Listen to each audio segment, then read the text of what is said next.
Good morning, esteemed guests, distinguished speakers, and delegates. Shubho Shokal. আমি আশা করছি আপনারা অনেক অনেক ভালো আছেন। It is both an honor and a privilege to welcome you all to the ABP Live India Infrastructure Conclave East Edition. Today, we gather to engage in insightful discussions on the exciting opportunities and the challenges facing infrastructure development in India's eastern states. আজকে আমি আশা করছি এই সম্মেলন থেকে আপনারা অনেক অনেক কিছু নিয়ে যাবেন।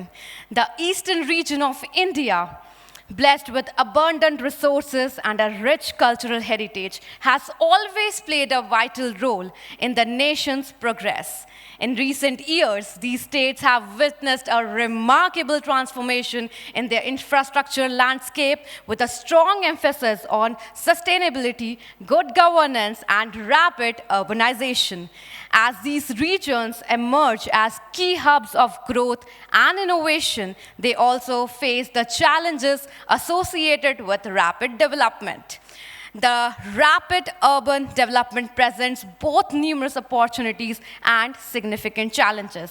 Cities are experiencing a surge in real estate development with new residential, commercial, and mixed-use projects emerging to cater to the demands of a growing urban population. Enhanced connectivity, rising incomes, and increased job prospects are attracting significant investment to these cities.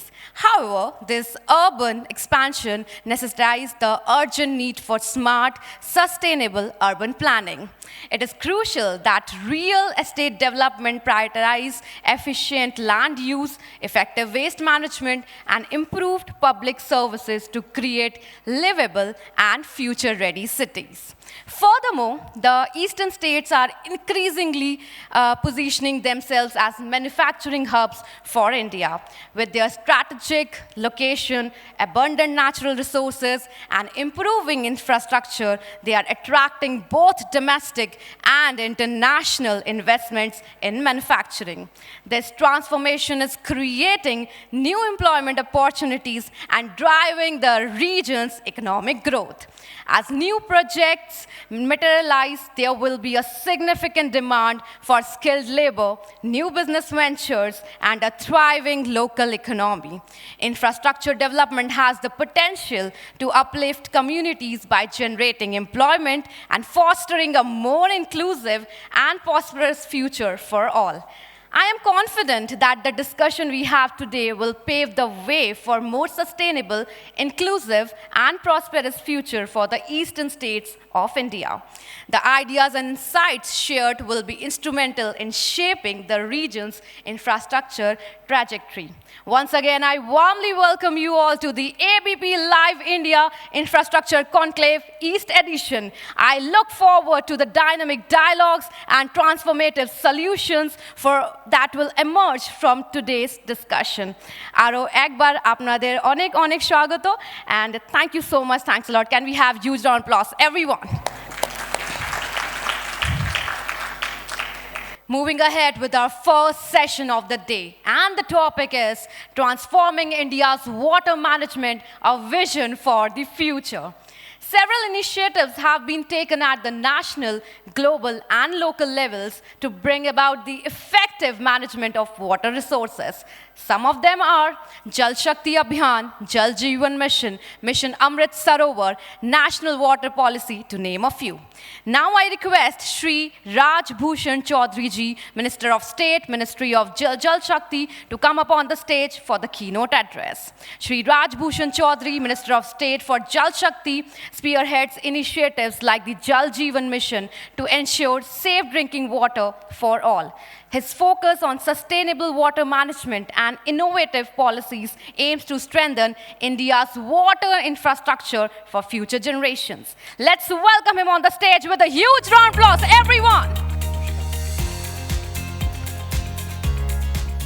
It is my honor to address you today at this esteemed Water Infrastructure Conclave. Water is the lifeblood of our nation, and it is imperative that we ensure sustainable and equitable access to these precious resources for all our citizens. The Government of India is committed to addressing the challenges of water scarcity, improving water quality, and enhancing water management across the country. Under the leadership of Prime Minister Narendra Modi ji, several pioneering initiatives have been launched to improve water infrastructure, focusing on long-term solution and resilience.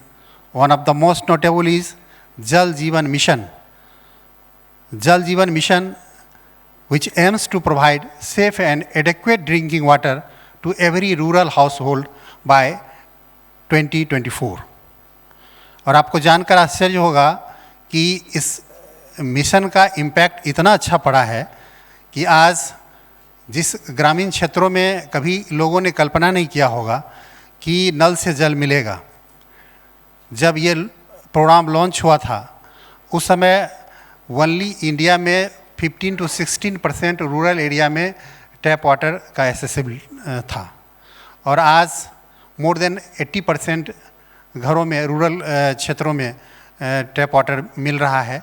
और इसका दूसरा जो पहलू है वो ग्रामीण क्षेत्रों में चूँकि मैं प्रैक्टिसिंग डॉक्टर रहा हूँ, तो जो डिजीज़ का लोड था, चूँकि ग्रामीण क्षेत्रों में सबसे ज़्यादा जो बीमारियाँ होती हैं वो बीमारी contaminated food and contaminated water से होता था, तो 30% 40% बीमारी का लोड घटा है।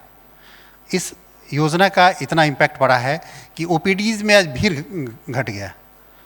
तो ये बहुत ही दूरगामी प्रयास है हमारे यशस्वी प्रधानमंत्री नरेंद्र मोदी जी का, जिसका सिर्फ जल के क्षेत्र में ही नहीं बल्कि स्वास्थ्य के क्षेत्र में बहुत बड़ा इम्पैक्ट पड़ा है। अगर डायरिया का रेट घटा है तो माल न्यूट्रिशन भी उससे घटा है, तो ये दूरगामी प्रभाव इसका पड़ा है।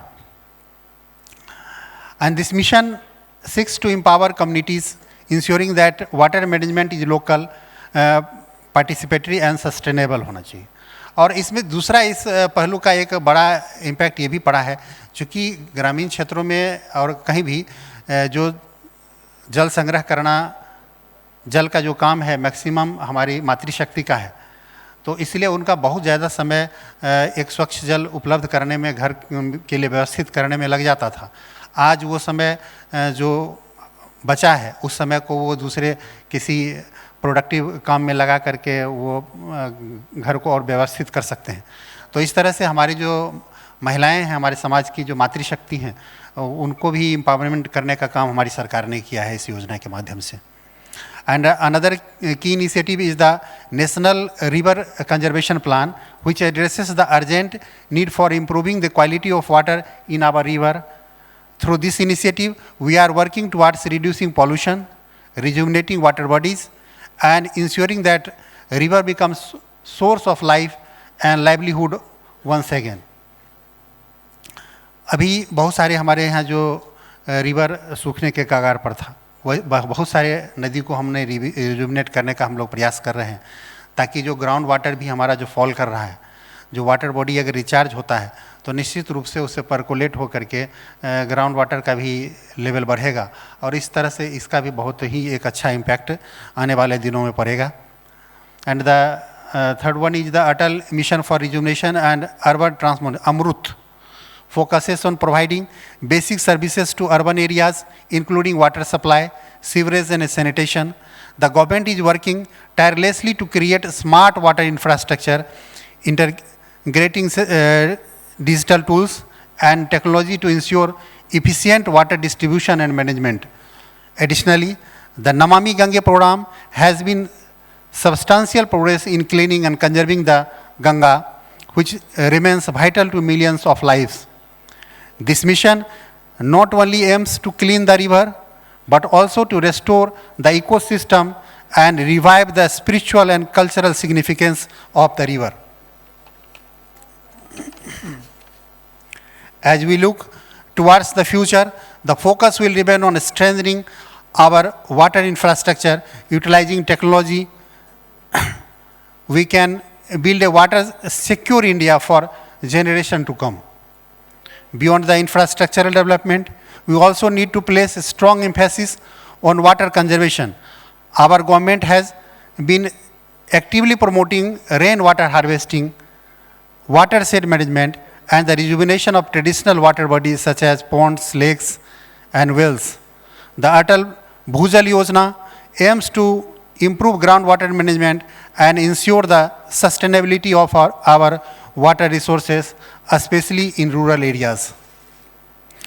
Through a combination of structural measures and community-based effort, we are empowering citizens to become an active participant in water conservation. Our goal is to create a culture of water stewards across the nation, where every individual understands the importance of conserving water and contributes to its responsible use. The development of water infrastructure in India is a multidimensional challenge that requires a holistic approach. It involves modernizing existing system, promoting sustainable practices, and ensuring that water management become a shared responsibility between the government, industry, and the communities. As we continue to develop and expand our water infrastructure, our focus will remain on inclusivity, sustainability, and innovation. Every effort we make today will have a lasting impact on generation to come. And जैसा कि हम सब जानते भी हैं कि दुनिया का 18% पॉपुलेशन इंडिया में रिसाइड करता है, निवास करता है, और पानी की बात करें, सेफ ड्रिंकिंग वाटर की बात करें तो ओनली 4% हमारे पास सेफ ड्रिंकिंग वाटर है. तो ये जो डिस्ट्रीब्यूशन है वो प्रॉपर नहीं है. तो हम लोगों की जिम्मेवारी थोड़ी ज़्यादा बढ़ जाती है एज ए इंडियन, क्योंकि पानी हमारे पास उस प्रोपोर्शन में नहीं है. तो हम लोगों के लिए ये ज़्यादा करने की ज़रूरत है, अच्छा से काम करने की ज़रूरत है, ताकि हम आने वाले दिनों में अपने जनरेशन को एक अच्छा गिफ्ट दे सकें. क्योंकि हमारे श्रद्धेय अटल जी ने कभी कहा था कि जो पानी की स्थिति है, आने वाले दिनों में तीसरा विश्व युद्ध अगर होता है तो निश्चित रूप से वो पानी के लिए होगा. और जिस तरह से हमारे यशस्वी प्रधानमंत्री नरेंद्र मोदी जी ने काम किया है, अगर तीसरा विश्व युद्ध पानी के लिए हुआ भी तो निश्चित रूप से भारत उस विश्व युद्ध में बच जाएगा उस विश्व युद्ध से. इसलिए कि हम पानी पर इतना काम कर चुके होंगे कि भारत पर उसका इम्पैक्ट नहीं पड़ेगा. इतना ही कहते हुए अपनी वाणी को विराम देते हैं. जय हिंद, जय भारत, भारत माता की जय.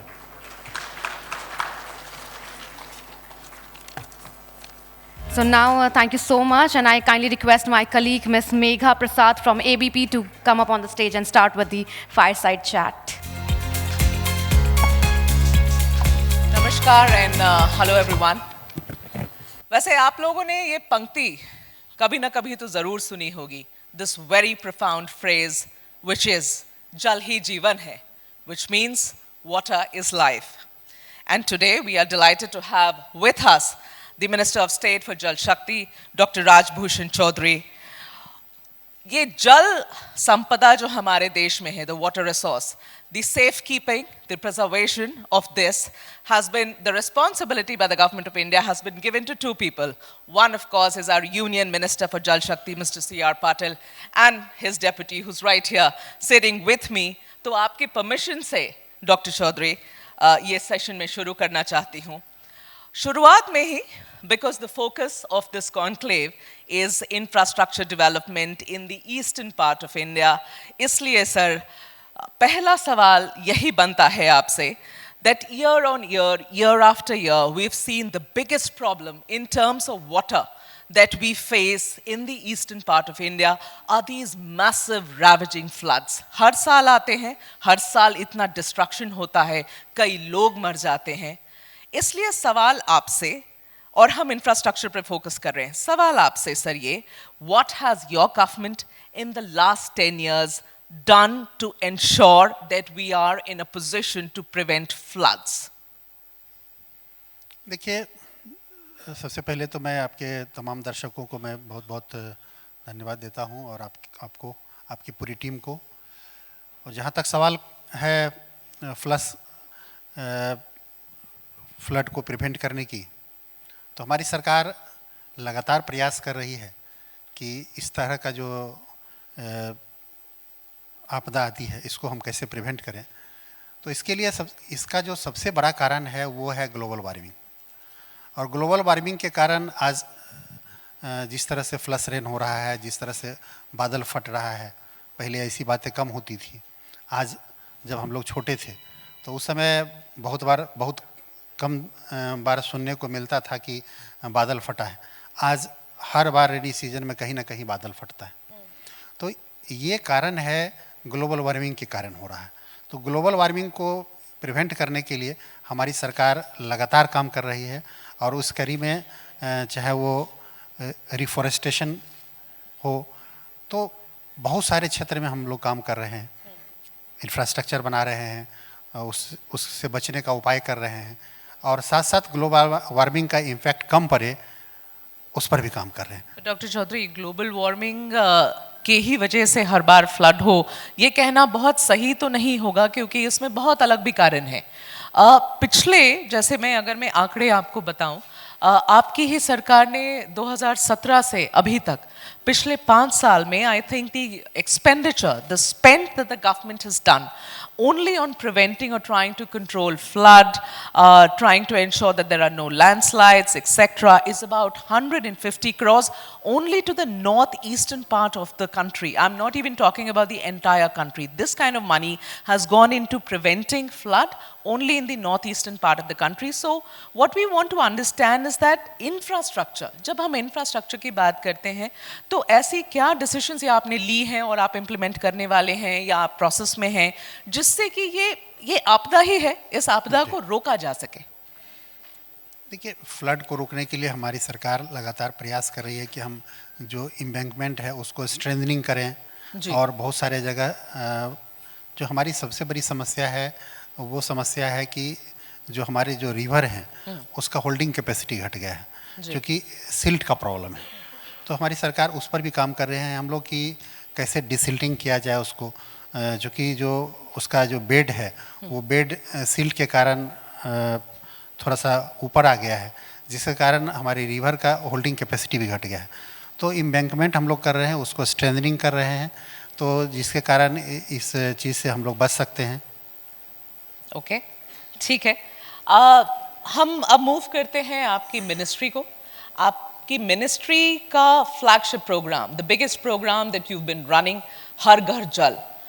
The intention, of course, on the lines of last mile connectivity is to ensure that every house in the country has safe drinking water.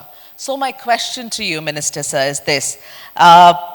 What is the percentage that you have already covered till now? How much is left to be done? And what are the challenges that you're facing in this? देखिए, जैसा कि आप सब जानते हैं कि जब हर घर नल से जल हमारा कार्यक्रम जल जीवन मिशन हमारे यशस्वी प्रधानमंत्री नरेंद्र मोदी जी ने स्टार्ट किया, उस समय देश का जो रूरल एरिया था, रूरल एरिया में ओनली 15 to 16% हाउस होल्ड को टैप वाटर की एसेसिबिलिटी थी। ये आप कह रहे हैं 2014 में थी जब आप लोग सरकार में आए थे? नहीं, ये 2019 में जब हमारा मिशन लॉन्च हुआ जी, तो उस समय मात्र 15 से 16% घरों में टैप वाटर का एक्सेस था। ओके। और अभी आपको जानकर के आश्चर्य होगा कि हम 79.62% यानी अप्रॉक्स 80% घरों में हम टैप वाटर पहुंचा चुके हैं वहां तक। तो मेरा एक छोटा सा काउंटर सवाल, the question here that comes up sir is this, you know we were looking at the data of different states. And I just want to point out one particular data that caught my attention was about Madhya Pradesh. Madhya Pradesh is a state where you have been in government for the last 20 years and plus. 20 साल से आपकी सरकार है वहाँ पर. एक छोटे से समय के लिए कांग्रेसी सरकार आई थी, मगर 20 साल तो you've been there. Even there, I think the coverage that we got on the internet, on your website, was about 67%. इसीलिए मैंने आपसे ये सवाल किया था साथ में कि क्या चैलेंजेस हैं, कहाँ परेशानी हो रही है, why don't we have 100% coverage in a state like Madhya Pradesh where water is a problem? देखिए, बहुत सही बताया आपने कि मध्य प्रदेश में 67.22% हमारा अभी हाउस होल्ड को हमने जी। टैप वाटर प्रोवाइड किया है। जी। इसमें सबसे बड़ी जो समस्या है, जो कि ये देश भर में ये प्रोग्राम चला, तो जो इंफ्रास्ट्रक्चर बनाने वाले जो भी मेन पावर हैं, जो हमारे पास मशीनरी है, तो वो लोग भी जो बल्क में ले लिए काम, उनके पास मेन पावर उतना नहीं था। जी। इतना बड़ा काम आ गया, शॉर्टेज मटेरियल भी था बहुत सारे जगह, तो कुछ टेक्निकल प्रॉब्लम के कारण ही थोड़ा सा उस एरिया में कम हुआ है। और कहीं ऐसा भौगोलिक बनावट भी ऐसा है बहुत जगह जहाँ पर कि स्कैटर्ड पॉपुलेशन है, तो वैसे जगहों में थोड़ा सी परेशानी हो रही है। अदरवाइज आने वाले दिनों में हम लोग इसको 100% पर ले जाएंगे। आने वाले कितने दिनों में मंत्री जी? साल 2 साल में हम लोग लगातार इसकी रिव्यू कर रहे हैं और लगातार मीटिंग ले रहे हैं लोगों का, और बहुत अच्छा प्रोग्रेस हो रहा है इसमें। So we will have 100% water coverage. That is, every house in the country will have tap water, Yeah. safe drinking water in their houses Yeah. in about 1 year, 2 year? 1 to 2 year हम लोग 1 to 2 years. बहुत सारे जगह भी more than 90% हमने success. जी। तो जहाँ दिक्कत है उस एरिया पर हमारा फोकस है और हम उसमें भी अच्छा करेंगे। जी। So, Dr. Chaudhary, another very important and crucial program that your Mantralaya is working on is on river interlinking. ये concept थोड़ा नया है, river interlinking, river rejuvenation, that the government's tried, some state governments have tried in the past also, not succeeded so much. Even river interlinking के इन बेतवा में आप लोगों ने काम किया है, all of that is happening, but कहीं success rate बहुत ज़्यादा दिखता नहीं है. So I want to understand, पहले तो हमारे दर्शकों के लिए और जो आपको यहाँ सुन रहे हैं, जो ABP के प्लेटफॉर्म पे आपको आज सुन रहे हैं, उन सब के लिए पहले ये समझाइए, what is the vision that the government of India has in terms of river interlinking and river rejuvenation? देखिए, ये प्रोग्राम जो है हमारे श्रद्धेय अटल बिहारी वाजपेयी जी ने का थॉट था कि जैसा कि हम सब जानते हैं कि पानी से हमको 2 तरह की परेशानी होती है। जी। कहीं पानी की अधिकता से, बाढ़ से हम परेशान हैं, कहीं पानी के उपलब्ध नहीं होने के कारण हम परेशान हैं, ड्रॉट से परेशान हैं। बिल्कुल। तो पानी का जो ये मैनेजमेंट है, इसको एक समग्र मैनेजमेंट किया जाए, वाटर मैनेजमेंट किया जाए, ताकि जिस एरिया में पानी अधिक है तो वहाँ से पानी को हम डाइवर्ट करके जिस एरिया में पानी की कमी है उसको हम पूर्ति करें, तो हम फ्लड से भी बच सकते हैं, और जो एरिया हमारा सुखाड़ है या जिस एरिया में पानी की कमी है उस एरिया के प्रॉब्लम को भी सॉर्ट आउट कर सकते हैं। और इसी चीज़ को ध्यान में रख करके श्रद्धेय अटल जी ने ये कार्यक्रम शुरू किया था। लेकिन चूँकि ये बहुत बड़ा प्रोजेक्ट होता है और इसमें बहुत सारी टेक्निकल इवोल्यूशन होता है कि क्या ये फिजिबल है या नहीं है, सबका लेवल अलग होता है, रिवर का बेड का लेवल अलग होता है, तो ये सारे प्रक्रिया में थोड़ा समय तो लगता है। लेकिन मेरा मानना है कि आने वाले दिनों में इसका भी बहुत अच्छा इम्पैक्ट पड़ेगा, और हम लोग कुछ प्रोजेक्ट कर भी रहे हैं, जैसे केन बेतवा कर रहे हैं। बिहार में भी हमने अभी हमारी सरकार ने प्रयास किया है कि जो कोसी को बिहार के का साप माना जाता है, अभिशाप माना जाता है, जी जी, उस अभिशाप को वरदान में बदलने की हमारी सरकार की प्रयास है। और इसलिए कोसी मैची इंटरलिंकिंग का जो काम है वो जल्दी ही धरातल पर उतरेगा। तो आप केन बेटवा बता रहे हैं, आप कोसी बता रहे हैं, और भी है कुछ पाइपलाइन में? बहुत सारे प्रोजेक्ट हमारे हैं जो पाइपलाइन में हैं। जैसे आपको हम बताएं कि मानस संकोच तीस्ता गंगा है, जो कि असम, वेस्ट बंगाल, बिहार से होकर के गुजरती है। गंगा में भी फरक्का से है, बैरेज पर जी। ओके। तो कोसी घाघरा इंटरलिंकिंग है, बहुत सारे इंटरलिंकिंग प्रोजेक्ट है। बिहार में ही एक आपको गंडक बाया नदी, इसका भी इंटरलिंकिंग है, गंगा से इंटरलिंकिंग है उसका। तो इसमें होता क्या है कि देखिए, सबका रिवर बेड अलग अलग है, लेवल ऑफ वाटर अलग अलग है, तो क्या ये फिजिबल होगा या नहीं होगा, इसको बहुत साइंटिफिक स्टडी करना पड़ता है। और इसके बाद मालूम चला कि हमने कनेक्ट कर दिया, पानी जा ही नहीं रहा है एक दूसरे से, तो इसलिए इसमें थोड़ी सी समय लगेगी, लेकिन ये बहुत ही दूरगामी इसका इम्पैक्ट पड़ेगा। जो हम, जैसा कि हमने पहले भी बताया कि ये इसलिए बनाया गया था कि वाटर का दोनों मार हम झेलते हैं, एक अधिकता के कारण, फ्लस बाढ़ के कारण, और दूसरा जहाँ सुखाड़ के कारण। तो ये दोनों को कैसे समग्र रूप से इसको अच्छा किया जाए, इस पर हम लोग काम कर रहे हैं। ओके। डॉक्टर चौधरी, आपके मंत्रालय ने अभी हाल फिलहाल में, I think just last year, a very ambitious project that you've embarked upon, which is to have as many water recharge wells across the country, as many as possible, to catch the rainwater. और इसमें प्रधानमंत्री भी personally काफ़ी invested हैं, उन्होंने इसके बारे में बात करी. आई थिंक इनॉग्रेशन भी प्रधानमंत्री जी ने ही किया है. उसके बारे में थोड़ा समझाइए, बिकॉज ये तो आपका भी चल रहा है ये programme. We want to know what is the massive plan, because if I remember correctly, your minister, Mr. C.R. Patil, one day I was talking to him about this, and he said that our intention is that we catch the rainwater so much that across the country the water table rises and it remains, and we sustain it for years together so that there is no water scarcity. ये कैसे करेंगे आप? देखिए, ये भी बहुत बड़ा दूरगामी प्रभाव इसका पड़ेगा, इसलिए कि हमारी सरकार, हमारे देश के यशस्वी प्रधानमंत्री नरेंद्र मोदी जी ने प्रयास किया है कि खेत का पानी खेत में ही हम उसको स्टोर करें. जी जी. तो खेत का पानी खेत में हम रेन वाटर को हार्वेस्टिंग करें, ताकि हमारा जो ग्राउंड वाटर का जो टेबल नीचे जा रहा है उसको हम एलिवेट करें, उसको ऊपर लाएं, ताकि, चूँकि आप जानते हैं कि भारत कृषि प्रधान देश है और यहाँ जो एग्रीकल्चर में पानी का जो हमारी उपलब्धता है वो 80% ग्राउंड वाटर एक्सट्रैक्शन आज भी हो रहा है. तो ग्राउंड वाटर का टेबल अगर हम नहीं बढ़ाते हैं तो आने वाले दिनों में हमारे पास सेफ ड्रिंकिंग वाटर की भी एक बहुत बड़ी परेशानी हो सकती है.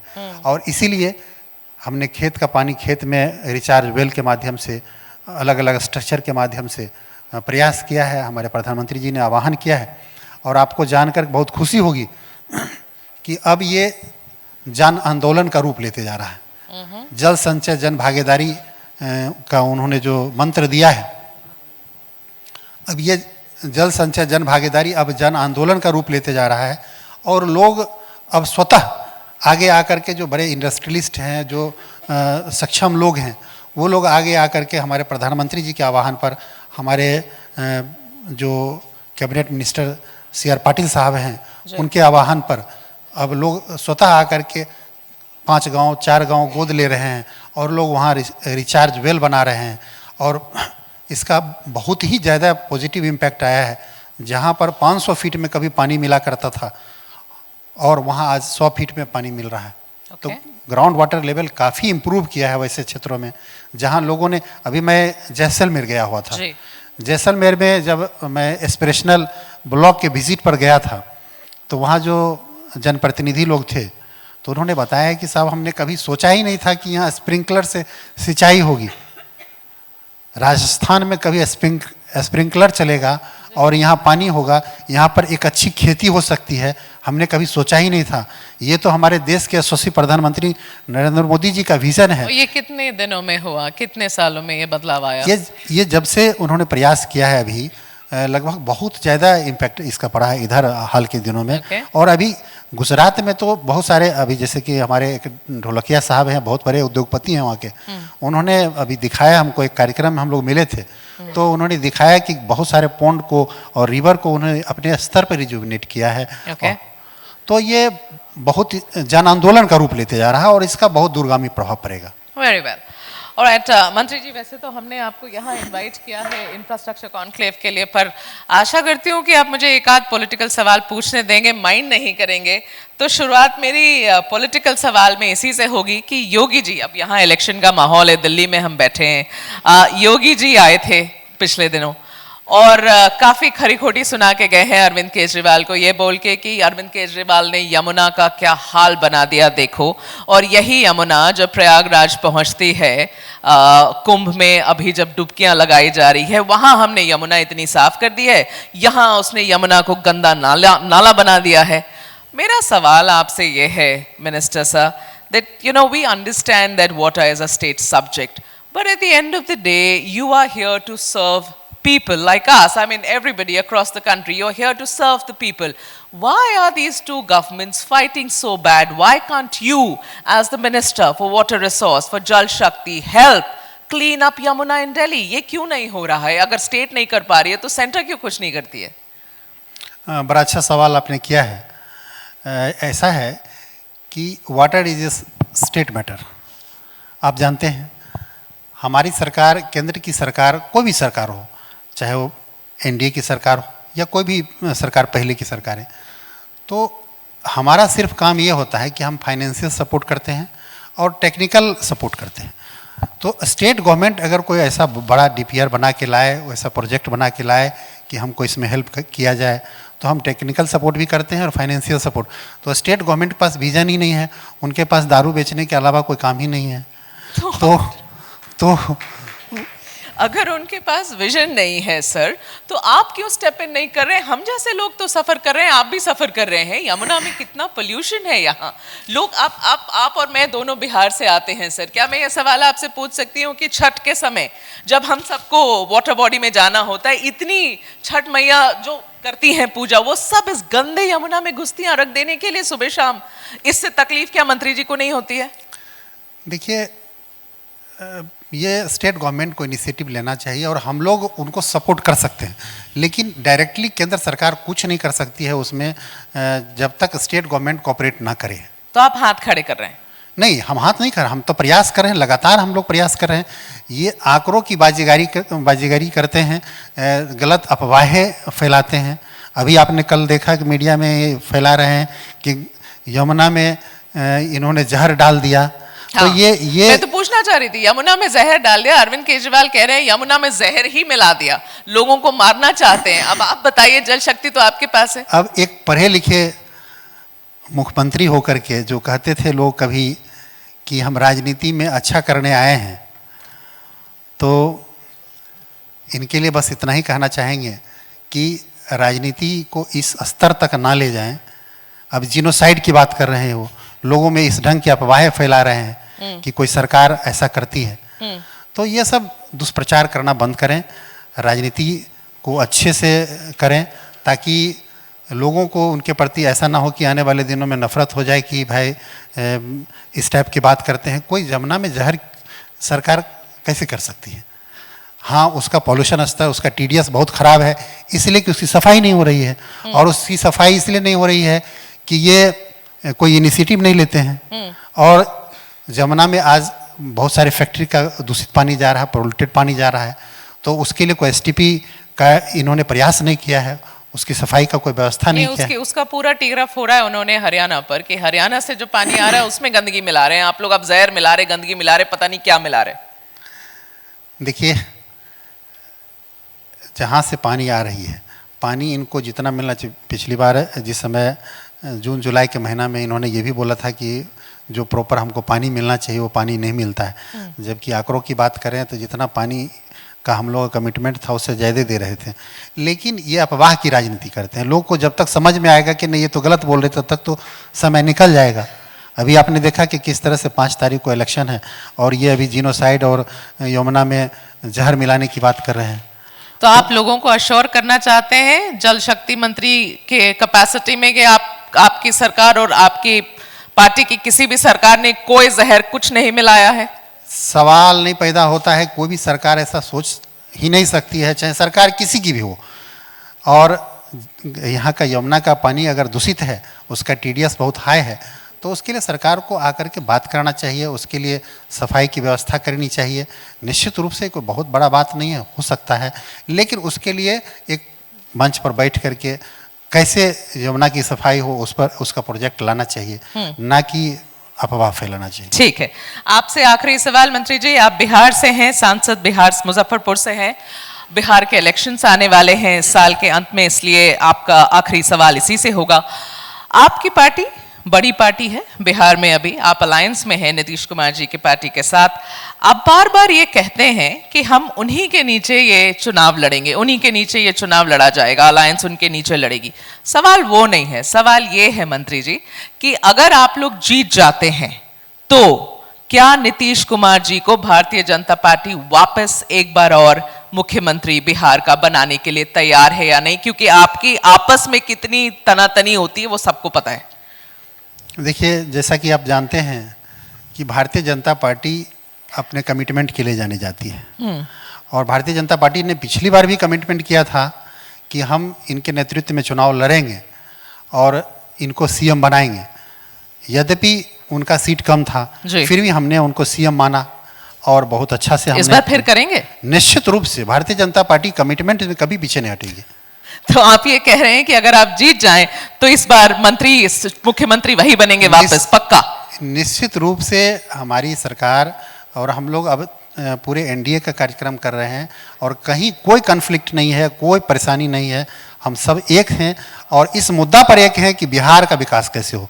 जिस तरह से बिहार को जंगल राज से हमारी सरकार ने बचाने का काम किया, जिस तरह से बिहार को इंफ्रास्ट्रक्चर देने का काम किया, आप मेरी इस बात से एग्री होंगे कि बिहार में सुदूर देहात, इनफैक्ट आप मुंगेर और बेगूसराय से आप रहे हैं, तो बेगूसराय से पटना जाने में 5 से 7 घंटा लगा करता था और आज 2 घंटा में आप बेगूसराय से पटना पहुंच सकते हैं।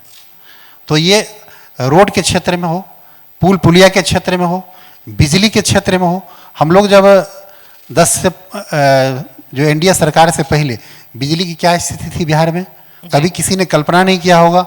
हम लोग जब छोटे थे पढ़ते थे तो जब स्टेशन पर आते थे तो बिजली का बल्ब देखते थे जी। नल देखते थे, वहां पर स्टेशन पर नल से पानी आ रहा है। किसी ने कल्पना नहीं किया होगा कि गांव में नल से पानी जाएगा, लोग बिजली गांव में पहुंच पाएगी। और आज स्थिति ये है कि बिजली कटती है, बिजली अगर 1 आध घंटे के लिए कहीं कटती है तब जाकर के न्यूज बनता है कि आज बिजली कट गई। ठीक है, ठीक है, रोजी पिक्चर पेंट कर रहे हैं आप। आपका बहुत बहुत धन्यवाद मंत्री जी, हमारे यहाँ आने के लिए, अपना समय हमें देने के लिए। Thank you so much. बहुत बहुत धन्यवाद आपका भी। Now I kindly request Mr. Umen Thomas, National Head Advertisement Sales ABP, please join us on stage and felicitate Shri Raj Bhushan Chaudhary जी। जोरदार तालियां हो जाए। Put your hands together once again, everyone.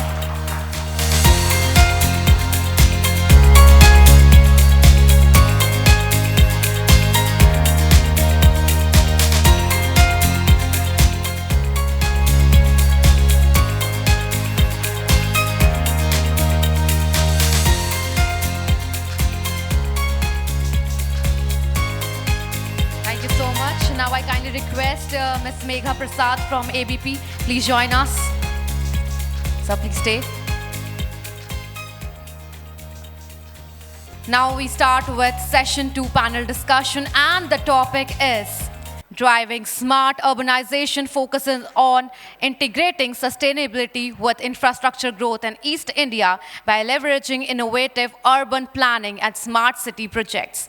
The aim is to foster sustainable development while addressing the region's urbanization challenges. For this, I kindly request Mr. Pradeep Mishra, Chairman and Managing Director, Rudrabhishek Enterprises Limited. Mr. Pradeep leads the firm in delivering innovative solutions in urban planning, infrastructure, and real estate. Under his leadership, REPL has become a key contributor to India's smart city and sustainable development initiatives. Thank you. And now I kindly request Mr. Subir Malhotra, Executive Director, Capacite Infra Project. Mr. Subir leads the company in delivering high-rise buildings and urban infrastructure projects. His focus on advanced technologies, quality and sustainability has made Capacite a trusted name in India's infrastructure growth.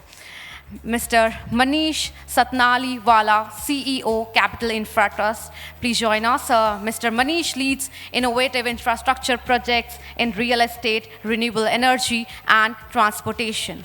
His focus on sustainable growth and modern solutions has positioned the company as a key layer in India's infrastructure sector. Now I kindly request Ms. Vidhi from ABP to please come up on the stage and moderate the session. Thank you.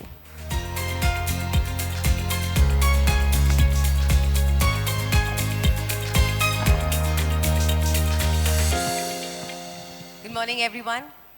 So ABP Live India Infrastructure Conclave, it's a platform that is bringing together experts, industry leaders, policy makers. We're talking about the transformative opportunities in infrastructure and urban development. Our focus is India, and our special emphasis is on the eastern region of India. This is the East edition of India Infrastructure Conclave.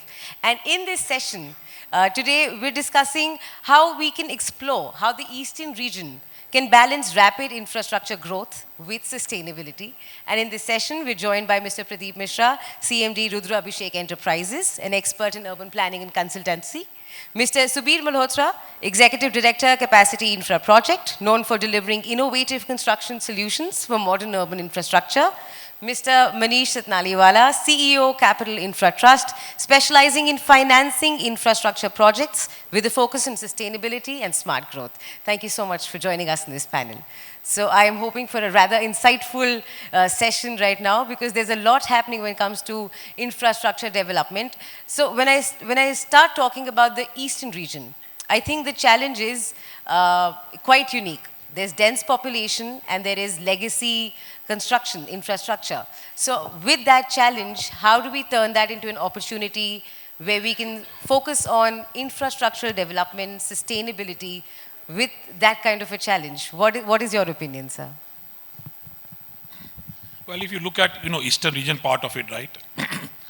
The innovation started from Eastern India per se, if you look at it, right? When we talk of infrastructure, the traditional infrastructure comes as roads, railways, and power, basically, correct? But Eastern region, if you see Calcutta, they were the first one to actually embrace metro, right? Metro was the first project started in Calcutta in around 20 years back. So Eastern region, from that perspective, they've adopted smart cities, long back part of it, which we are talking about it. But there's a lot of, scope of growth, I still feel that on Eastern India, which can be done basically. Yeah, Mr. Pradeep. if we see from last 70 years, gradually migration from the rural area to the urban area is increasing. And as economy grow, it keep growing. And not from rural to urban, but from tier 3 to tier 2 and tier 2 to tier 1. The migration is there. The people are coming from all strata, from the top strata as well as the lower strata. So the housing at all level is required. Jobs at all level are required. Internet is now as important as electricity and water. Correct. If you have to run your organization, if you have to work, you need net connectivity. So the city urban infrastructure is very different than the national level infrastructure, but that should be modern enough, good enough to help in generating the jobs. So redeveloping or replanning the tier 1, tier 2 and tier 3 towns, connectivity between tier 1 and tier 2 and tier 2 and tier 3, flow of economy between these urban centers are very important. And eastern part of India, they are having very vibrant and well-planned tier 2 as well as tier 1 towns. Bhubaneswar is one of the town which is well-planned. Cuttack is old city. West Bengal, there are number of large cities. Kolkata and Siliguri and other big cities. But to harness that potential, it still required a lot of work to be done. It is challenging, and we're hoping to learn what are your examples, what are your insights that everybody can learn from. What is your opinion? So we had a site and we were constantly getting labor in, and constantly the standard retort was labor is moving out. Labor आ रहा है, 4 दिन बाद पता करें labor जा रहा है वहाँ से. अरे क्या हो रहा है यार? Why is the labor not looking at site? And you know what the response was? Sir, the internet connection is not good at site. So internet has become as important as water and electricity for the site. Leave aside what companies like us depend on backbone of infrastructure as internet. It's what the labor is now demanding at site. But now to come down to the more serious aspect of it. When you talk about dense legacy infrastructure happening for housing, you have to bank upon technology. There is no other alternative except technology that can take you through this path. We can talk about sustainability, yes, but sustainability has to have a backbone on technology. Let me give you a small example. we are doing at the moment one of the biggest slum redevelopment projects in Mumbai. It's the whole redevelopment of BDD chawls, maybe jails during the British times, which are now being redeveloped as, housing for low cost under PMAY. Tata Projects and us have a JV for more than 13,000 crores at that project over there. And it has technology inside out. The kind of formwork that we use at site gives us 5 slabs a month. The people who are staying in those tenements which are now being dismantled and demolished are the first people who are coming back to us and saying, sir, we want to stay in this place because this is what we want to actually get. So small quarters, 30 square meters, 50 square meters, but the kind of technology that we can use today, that is available in the country today, should be utilized to get through this impediment. Pradeep sir, you've been instrumental in several urban projects. Do you think a public-private partnership plays a big role when it comes to advanced tech into urban spaces? Yeah, sure. The PPP projects are, though there are certain failures also in past, but they are one of the good tool to improve the urban infrastructure. And in eastern part, there's a large population in tier 1, tier 2 town. I think that is the asset. The economy is flowing from the high cost zone to the low cost zone. And the eastern part of India is still the low cost. And people are educated. The large population, educated population, is one of the biggest asset East India is having at its tier 2 and tier 1 town. The economy will automatically flow. The only obstruction might be our policies or our implementation style, but there's all parameter which will help economy to flow in favor of East India. So when we're talking about urban development, we're talking about sustainability. Now that is a challenge we were discussing backstage as well, that how are these projects sustainable? What are your insights and what are the things that people should remember and know when the urban planning is happening? What are the insights people should have? Sustainability is a question. Yeah, so cities, they're difficult, but it's still easy to make a new infrastructure, new development. But it's very difficult to maintain it and keep it upgraded with the change of time. And that is called sustainability, how sustainable that is. And the GIS, new tool, through which we can map each and every property in urban area, linked it with the building plan approval and completion, and property tax linked with that. That will increase the revenue of municipal authorities and electricity department and water supply department. And that will give a sumptuous cushion to invest in upgrading and keeping the city sustainable and growing. And this tool is very well used in Western world and even in Delhi. Delhi is using this technique, offering a 10% discount if you pay your house tax using that platform. You tag your property yourself. There's an app, a GIS-based app, and your property tax is generated and you have to pay.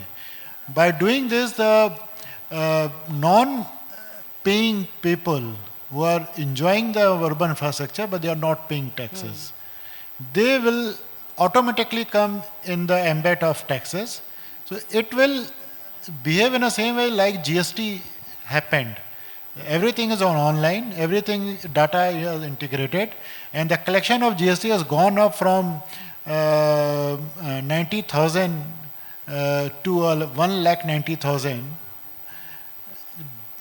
because the implementation is good.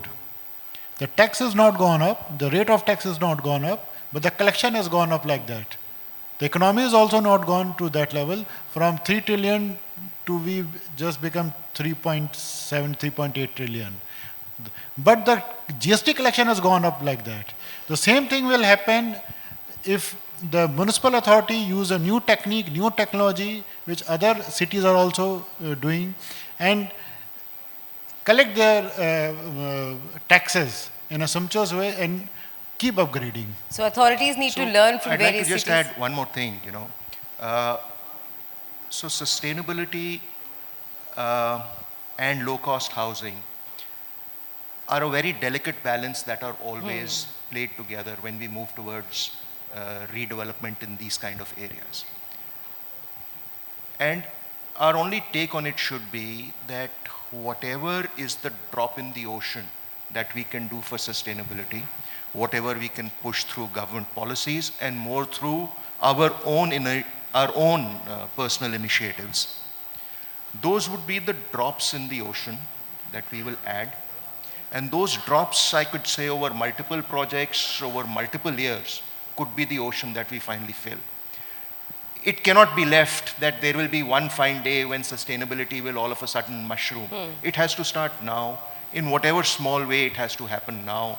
You may use special kind of floorings, you may use special kind of bricks, you may use special kind of mortars, but they have to be used now. Yes.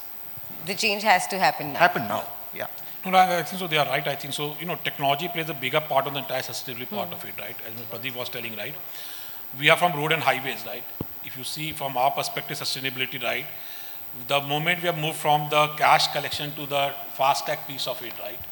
The amount of efficiency and the amount of ease of convenience that has happened to the people, to the customers, right? It has been magnificent, right? One of the biggest innovation, right, in the infrastructure has been the DG Yatra, I think, in the aviation part of it, right? Today, if you look the way you travel, right, the moment you reach an airport, you scan yourself, you go to the, the entire security check, right? We never thought of that part, right? So India today is a hub of innovation, and they are the first adopters rather than the Western world, which was earlier the first adopters, we were the second adopters, right? So that has changed the complete, paradigm of the entire way we look at things now. And when we're talking about project financing, I'm sure you'll have some insights there. With sustainability becoming a key focus, how is Capital Infra Trust innovating financial models to support long-term urban infrastructure projects? See, I think so, traditionally financing, you can take term loans, you can take other part of it, right? But, it also depends on the quality of asset, right? Quality of developer, right? What kind of counterparty is there? Is it a sovereign party or is it a state government, whatever is there, right? A lot of things go into the project financing part of it. Apart from that, I think so there are two different innovative models that has come out now is the REIT and the InvIT part of it. One is Infrastructure Investment Trust and another is a Real Estate Investment Trust, right? So these are more like a mutual fund kind of scheme, right? Okay, where if you have an asset, completed revenue generating asset, right? You can actually pool them across, right? Generate cash from there. The developer can monetize those assets, right? Redeploy those assets, developing new assets, right? And you continue to generate returns and distribute to the unit holders, right? So these are the two innovative models that have come up now. If you look at today for the last 7 years, in the InvIT space, $10 billion have been pumped into the country, which is not a small amount in around 7 years. But the thing is, it is not broad-based at this point of time because out of the 26 InvITs, 12 InvITs are in the road and highway sector. But we need to see more on the smart urban part of it, the InvITs to come up. Real estate REITs has to come up because there are only 4 or 5 REITs. But these innovative models needs to be embraced. But I think so, you need a good developer, you need a quality asset, right, and a good backing of the government or the counterparty basically on that. So when we're talking about smart urbanization, we're talking about development. Mr. Subir Malhotra, your firm handles large-scale constructions. So how do you incorporate sustainable construction techniques? Sustainability not only comes to us from a design perspective, it is there during the course of actual construction that we have to take care of it. Very interestingly, just the other day, and in Delhi, we are constantly having these huge disruptions in construction because of GRAP 4 being implemented and GRAP 3 being implemented. And just the other day, I came across someone, very interestingly, who says, I have a batching plant which will give you 0 pollution. I was so surprised that such a thing can possibly exist. So sustainability, not only from a perspective of design, on the quality of material that you're using, on the type of material that you're using, but also how you're actually going across non-polluting construction is how it can easily be planned out. Those, I may be sounding repetitive, but those technologies are already there. People are working towards those technologies over here. And that is where we should only bank upon. And trust you me, they are not a big factor as far as cost is concerned. It's only, I think, a matter of, getting some platforms like these together, showcasing those precise technologies and products which are available in the country today, and leading them on to the user. So everybody talks about urbanization, smart urbanization. We want infrastructure development. We want technology to come in. But is the policy supporting? You have insights there, but do you need policy changes? Does the government need to help you with certain policies to implement certain changes? Well, let me answer that before I know, he can answer it much better than I can, but in my own limited opinion, I think the government is doing its fair bit for it. There was a time when there was a huge cost differential between products which were, so to speak, sustainable and the regular run-of-the-mill products available in the market today. And that delta has only decreased as we speak over the period of time. I think, like what we are saying on this platform is, the challenge is more towards actually maintaining sustainability as to what he is saying, rather than actually bringing it on board and constructing it. I think you would like to add to that. Yeah, sure. So there are two parts. First part is what he said, that what technology and what material we are using to build the various infrastructure or buildings of that city. And then second part is how we are maintaining it. Will that building or that infrastructure is sustainable? Will that last for 5 years or 15 years or 50 years? How sustainable that is? Yeah, that has to be part of a plan. Yeah. So to make that sustainable, first thing is that the user should have that mindset. अगर हमको अपने शहर को साफ रखना है तो वो तो सिटीजन को करना है, गवर्नमेंट नहीं करेगी. हम ही अगर कूड़ा फैलाएंगे तो वी कांट एक्सपेक्ट कि गवर्नमेंट आए और हमारा कूड़ा उठाए. हम कूड़े का डब्बा रख सकते हैं, लेकिन फेंकना तो कूड़े के डब्बे में है ना. तो रिस्पॉन्सिबिलिटी सिटीजन्स की है. तो टू मेक सिटी सस्टेनेबल, साफ सुथरी सिटी हो, इंफ्रास्ट्रक्चर वर्क करता हो, ड्रेनेज वर्क करता हो, that is the citizens are equally responsible as far as a government is responsible. And then the second part is keep improving that part, because everything has a shelf life. You have to either replace it or change it or upgrade it in a frequent interval. For that again you need money and you need mindset. If you have both, then if you go to any good city in if you see Singapore, वो हमेशा नहीं लगती है.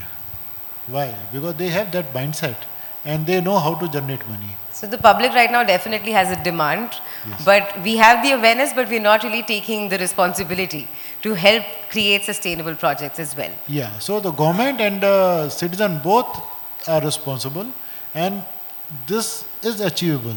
This is not that this can't be achieved. This is achievable. I would still say the citizen responsibility is a long way off at the moment, and we as citizens of the country have more responsibility towards that particular aspect than just saying that the government will wake up one day and Swachh Bharat ho jayega, sab saaf ho jayega. No, it is we who have to actually, the last broom has to be picked up by us.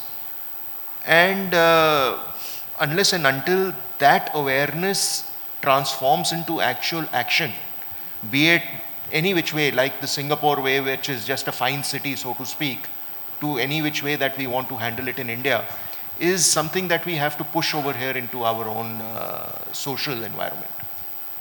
If you see Delhi, ring road, inner ring road,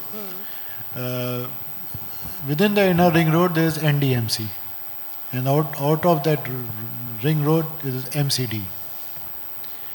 and you see the cultural mindset and the quality of city The difference. difference.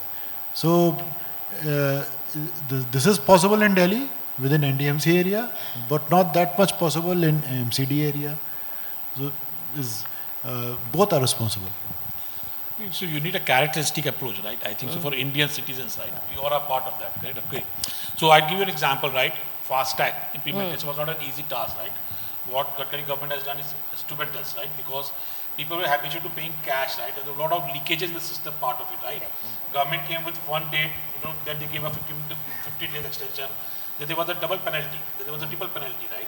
Finally, today, around 97% of the total collection is on FASTag, right? So that's also, I think so, when we talk of the cleanliness part of it, sustainability, living part of it, right? It's not a 1% job, 2% job, right? You need a policy framework around that part of it, right? So there is a, there's a penalty for that part of it, right? When you drive cars, right? There's a speed, overspeed, there's a challan being done, right? So all this contribute to becoming a better citizen, and you, unless there is no penalty on you, right? You don't change yourself, right? So we see a lot of people, they don't want to maintain their own society, right? They feel that it's not my responsibility, it's the other person's responsibility, right? But somehow a policy framework has to come like in roads we have, right? We have to maintain roads for 15 to 20 years, right? And that's our responsibility, right? So we are penalized for that, right? NHI is continuously monitoring us, right? So similarly I think so we need to have for the housing part, other pieces of it, right? A model concession agreement, something like that, which helps to curb this kind of a menace part of it. A policy which implements penalizing if you don't follow certain rules, because the citizens are clearly not listening. Even though there is awareness, we're not implementing, we're not taking our responsibility And road and seriously. highways are a very unique example. When you drive a car, there are a lot of cameras now installed, right? You are particular that, okay, the camera is there, somebody will catch you, there will be a chance that will come to you, right? Okay. So we are habituated to that kind of living, right? Yeah. So unless we don't change ourselves, the other way is that, okay, you use a stick approach, right? And put a policy in place. So slowly, steadily, you'll start seeing that change happening. So, I want to ask all three of you, if you had to prioritize one smart city feature, we're all talking about smart cities. Sorry, just repeat that, please. If you had to prioritize one smart city feature, public transport, housing, or green energy, which would you focus on first? Housing, Affordable housing. affordable housing. See, all three are interconnected. You can't stay with that, right? First, you need a road, right? Public transport has to be the first part, right? Then, of course, you need green energy, right? Okay. And then, of course, housing is there. Because housing will come the last. But I think so if you look at the interconnection between all these three, you need all the three at the same Public time. transport's first for you, housing's first for you. As a key feature for smart city, what is your opinion? Yeah, so transport is very important, because if the public transportation is good, then the private cars and private vehicles will reduce, and that will directly, indirectly help in improving your air quality and other. So the public transport is no doubt first priority. But do you see that as a challenge? Like cities in India which are trying to become smarter cities, do you think they're following this policy? Do you think they're following this route? Is this a challenge? I think the last mile connectivity is still missing. So people are preferring to use their own vehicle. So if the last mile connectivity is there, then public transport will become more efficient. There is rapid growth in housing. There is definite growth when it comes to creating houses, housing facilities. But I think public transport is something that is not being focused on. Yeah, so that need more focus. So the priority is that, and the second is environment, that green energy and all this thing. So Delhi is a good city, but during October and November and start of December, people prefer to go to Dehradun and other cities to breathe well. Correct. And what role is AI and technology playing in tackling these challenges in specific regions? Do you have insights there? So, like he was saying, the GIS for property tax is a great. So, technology is moving under so many various subheads in this particular field, be it from a planning field, be it from a taxation field, be it from an actual construction perspective. Technology is there in all kinds of things.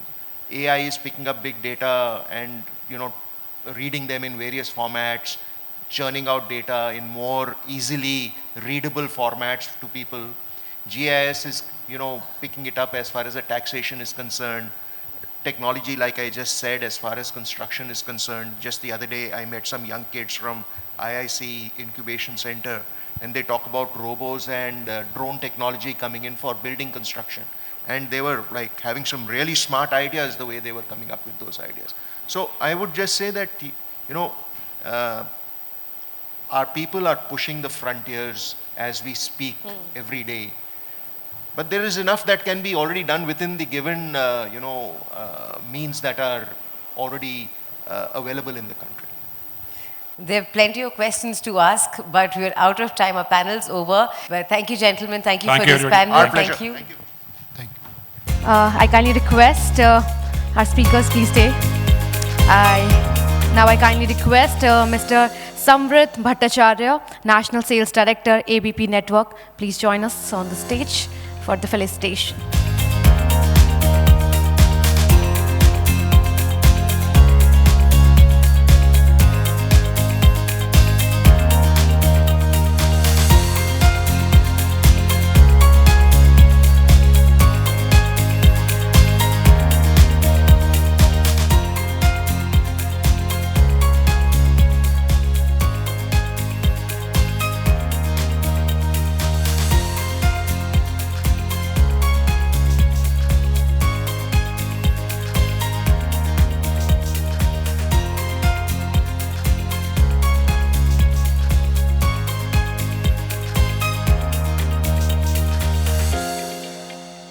Moving ahead with our third session of the day, the topic is policy perspectives, bridging governance and urban development in India, discussing policy framework that address urban challenges and how they align with the larger vision of India's urban transformation.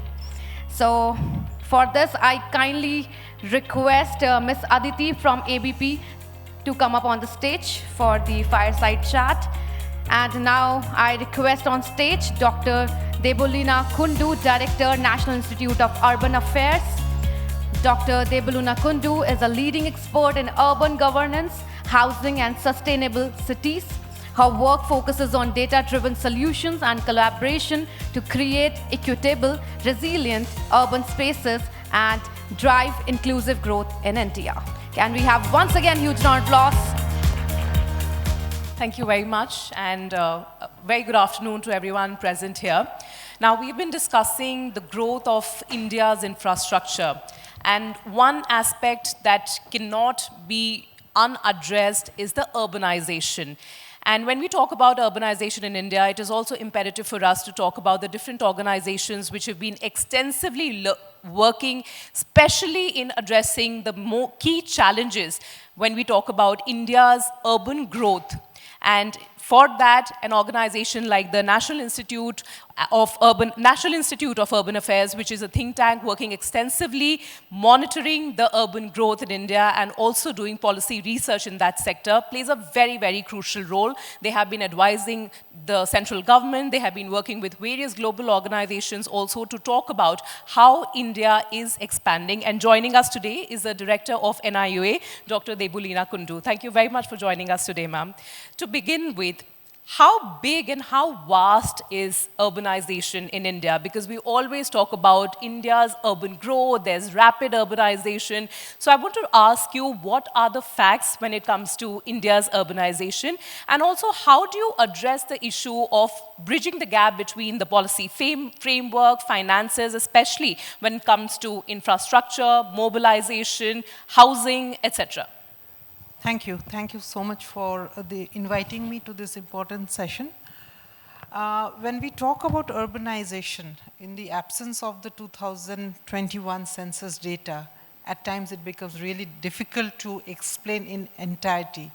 But whatever figures we have from various projections, including the World Urbanization Prospects, we are around 35% urban in the country. So, and when we talk about India is urbanizing at a very fast pace, if we look at the census data, I don't think the census data does support this because It was only in the 80s that India urbanized at a very fast rate. Since the 80s, there has been a decline in the urban growth. But because we have a very huge base, even that small urban growth gets reflected in a huge population increase. So in the last census decade, the data which we have between 2001-11, around 91 million people were added to the urban frame, right? So an equivalent number in the rural areas as well. But as we urbanize, people do not move from urban areas to rural areas. That happened only during the pandemic, which happened for a very short while. So what we find is there is an upward growth towards cities. And if we divide the country into basically 3 segments, the rural, about 1/3, the urban, which is slightly more than 1/3, and we have the transitional areas, which we call urban, peri-urban, pre-urban. So I think that transitional areas is the most critical when we are addressing urbanization, because the policies here are yet to be formed up. Urban development is a state subject, as we all know, but this peri-urban areas are basically under the rural governance. So it's neither rural nor urban. And the housing development which you find today, or the mess which the World Bank report says that India's urbanization is messy and hidden. So it is hidden in this region. And I think the policy focus needs to come basically here, because the policies really need to be firmed up. And again, when you talk about urbanization, the pyramid, we have a top-heavy urban structure, which means about 70% of the urban population are living in class 1 cities, cities which are more than 100,000 in population, which are around 500. So these 500 cities, they account for more than 70% of the urbanization. Again, financing, when we look at financing, the property tax, the own source revenues, again, about 70 to 80% of the entire country's share of own revenues is again accounted for by these 500 large cities. So there is a mismatch. And at the lower level, we have around 9,500 cities. We have, in the last census decade for which we have the data, 2001-11, the most distinguishing feature is the emergence of census towns. These are the towns which are, again, they satisfy the census norms of 5,000 population, 75% of the population in non-farm agriculture, and a density of at least 400 persons per square kilometer.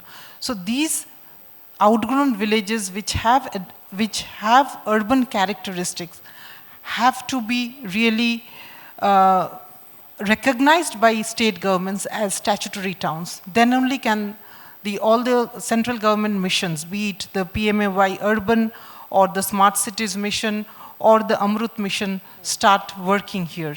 So this mismatch really needs to be addressed. And we have a very bottom-heavy small towns, right? Top-heavy urban structure and bottom-heavy number of small towns. So I think the policy focus needs to come here. That's a very interesting point that you've made, because for all these couple of years, at least for the past 5 years, and after COVID and after we came out of the pandemic, we have been talking about rapid urbanization. And you're saying that probably in the past decade, it has actually declined. So ma'am, when we look at the government's vision of 2047, we are standing in 2025, so just about 12 odd years, 20 odd years left. How close are we, or how fast do you think the growth is going to be, given the fact that there is a future vision that has been kept for India? If you talk about demographic growth, I think we are urbanizing, but I won't say that many people are coming from rural areas to urban areas. That's what we have in our mind, that the trains are overcrowded, too many people coming from the rural habitations to the urban.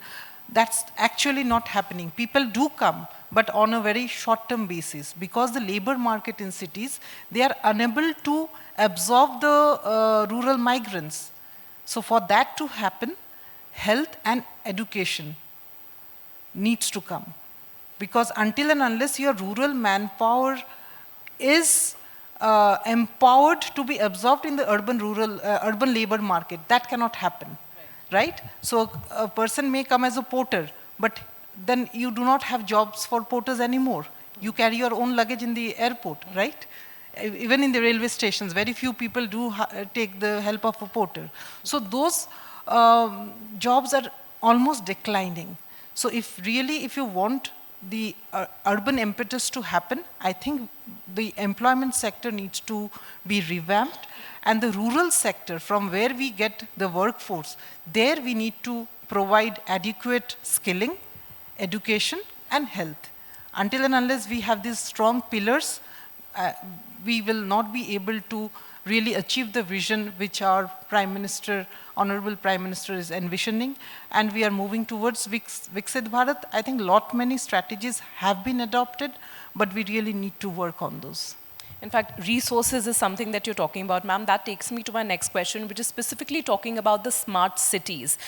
In fact, with the technological advancement, probably every sector is being connected with how the new age tech, how AI can be actually used in different sectors, infrastructure also being one of them. So while we talk about tech advancement and smart cities in the same breath, ma'am, how do you as a director of NIOA address the current policy framework, or how massively or how on an average it needs to be amended or reworked upon to address these issues? I don't think that we need to amend. I think an offshoot of the Smart Cities mission, which is going to end very soon in March 2025, is the National Urban Digital Mission, which is again housed at NIOA.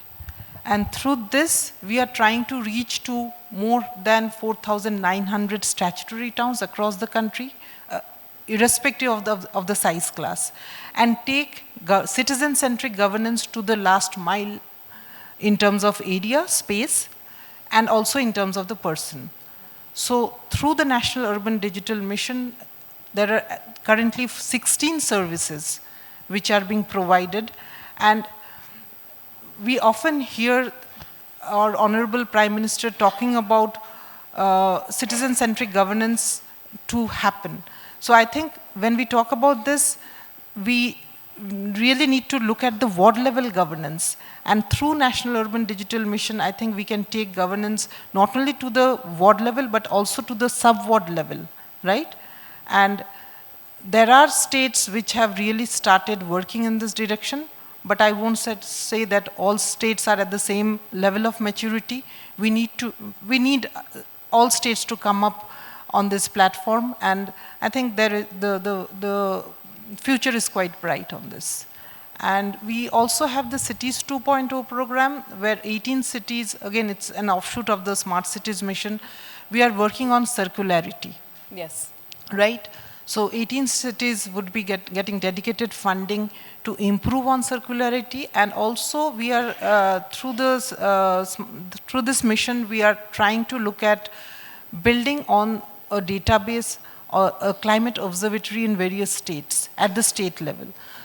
We already have the climate assessment, smart cities assessment framework. So again, for that, around 250 large cities, including the 100 smart cities, have data at a central repository. So if we have data from various cities on which we can build, I think that would be excellent, because until and unless you have evidence, how do you build on policy? So that evidence-based policy can happen through these various submissions, and we need to work on GIS platforms. So when you look at master plans, I think the NITI report a few years ago did indicate that we do not have master plans in all our statutory towns, and which is a fact. But through the Amrut mission, I think the initial Amrut 1.0 looked at big cities, but now we are covering all the 4,900 plus towns across the country. So if through the Amrut mission we are able to prepare GIS-based master plans, and again, link that with AI, right?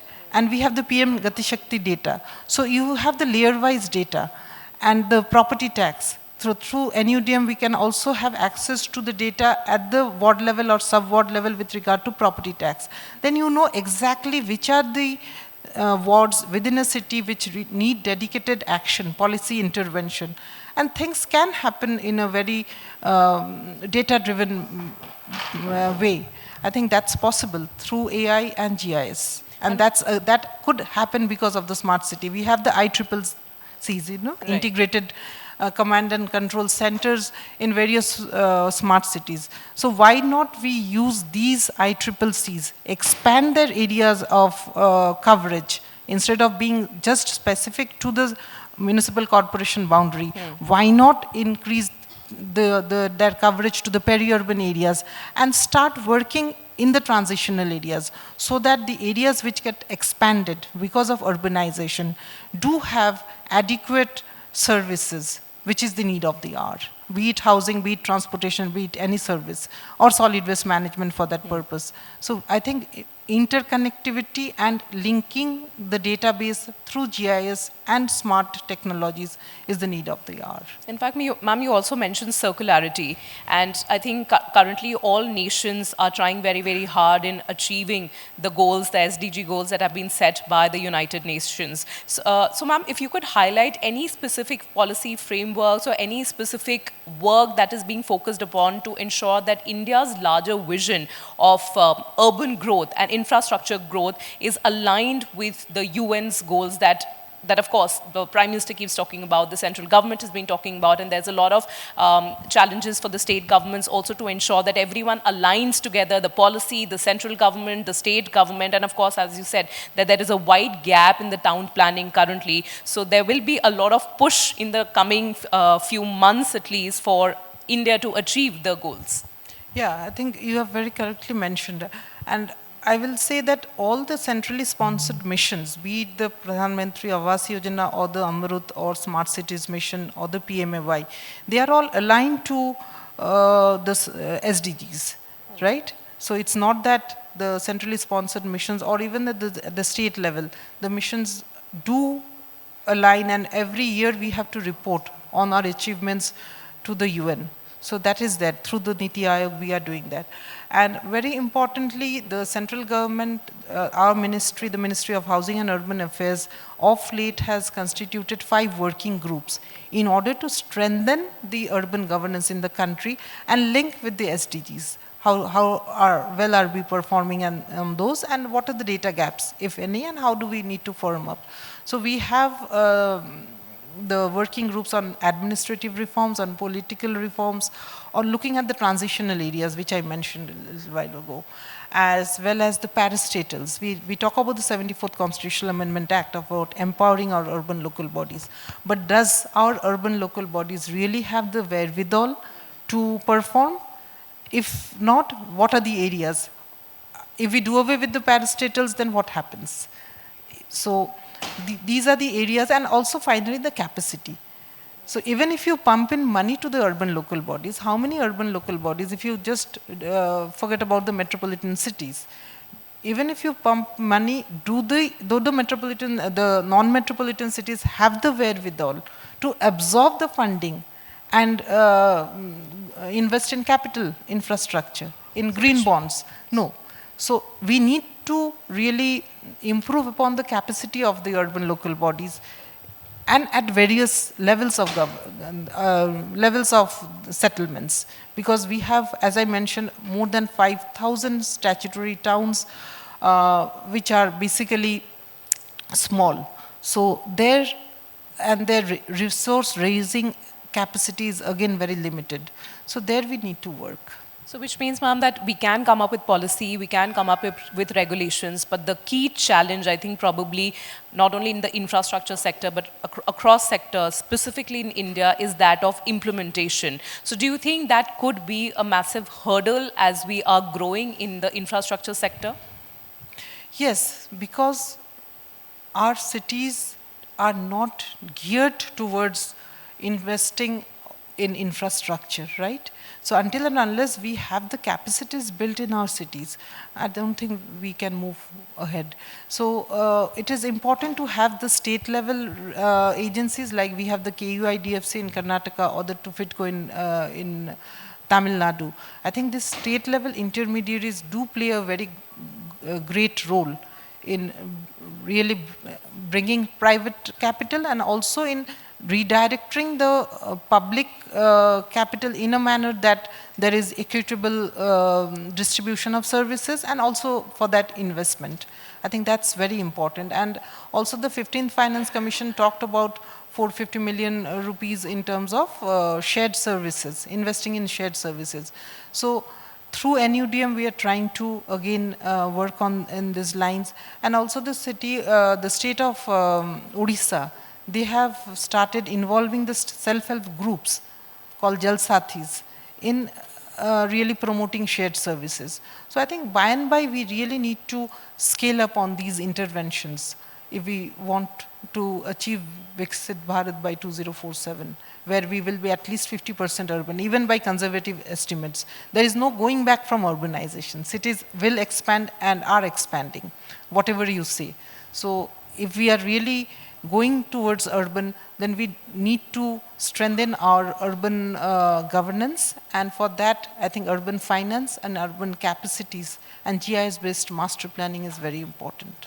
Ma'am, before we wrap up, since we're also running out of time, I want to correlate the work that NIUA is doing in the different programs that is launched to what the Honorable Minister from Jal Shakti was mentioning, that while we talk about infrastructure, you can't really keep aside the crucial role that water bodies in India really play. So if you would want to highlight the key missions that NIUA is working upon. So we are helping with the Amrut mission on shallow aquifer management. We did for 10 pilot cities. Now we are working on in another 70 cities across the country. Again with the mission, Jal Shakti mission, we are working on preparing urban river management plans in 60 cities across the country, 35 just now and maybe 25 will be added next year. In addition, we are also, I think it's very important to have the concept of sponge cities. So when we are working on urban river management plans, it's not only the riverine cities, but also all water bodies within the city. And through the concept of sponge city, how do you try to improve upon the water tables, right? So those initiatives are already being undertaken, and until and unless we look at the biodiversity part of the city, the climate sensitive master planning, I think things will not happen. So that any infrastructure investment, any intervention has to happen through the climate lens. Right, and of course, and that's why the discussion that we just had on SDG goals is going to be very, very imperative. But thank you so much, Dr. Debolina Kundu, and congratulations to NIUA for the fantastic work that you have been doing. Just to highlight again, NIUA has been doing an extensive work in climate. They have missions, as ma'am was talking about water conservation, climate, and hoping to push India and support India and the central government in their mission and their vision of being a country which has fast and rapid urbanization. Thank you very much. Thank you very much, everyone. Thank you so much, ma'am. Thanks a lot. I request our guests please stay on stage for a bit, and I kindly request Mr. Umin Thomas, National Head Advertisement Sales ABP, please join us on stage and felicitate the guest. Can we have huge round of applause, everyone?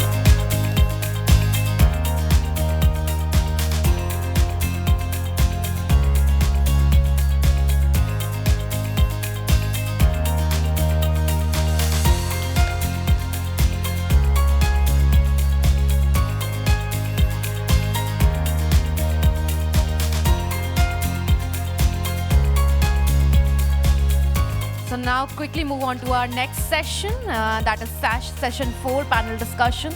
The topic for the session is electrifying urban futures, accelerating the adoption of EV infrastructure in India, focusing on the role of EV infrastructure in combating climate change and transforming transportation systems in urban areas.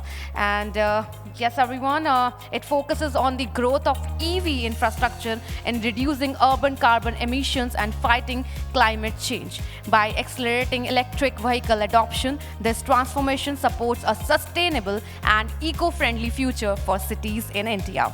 So now I kindly request my colleague from ABP Network, Ms. Chahat Jain, to please come up on the stage.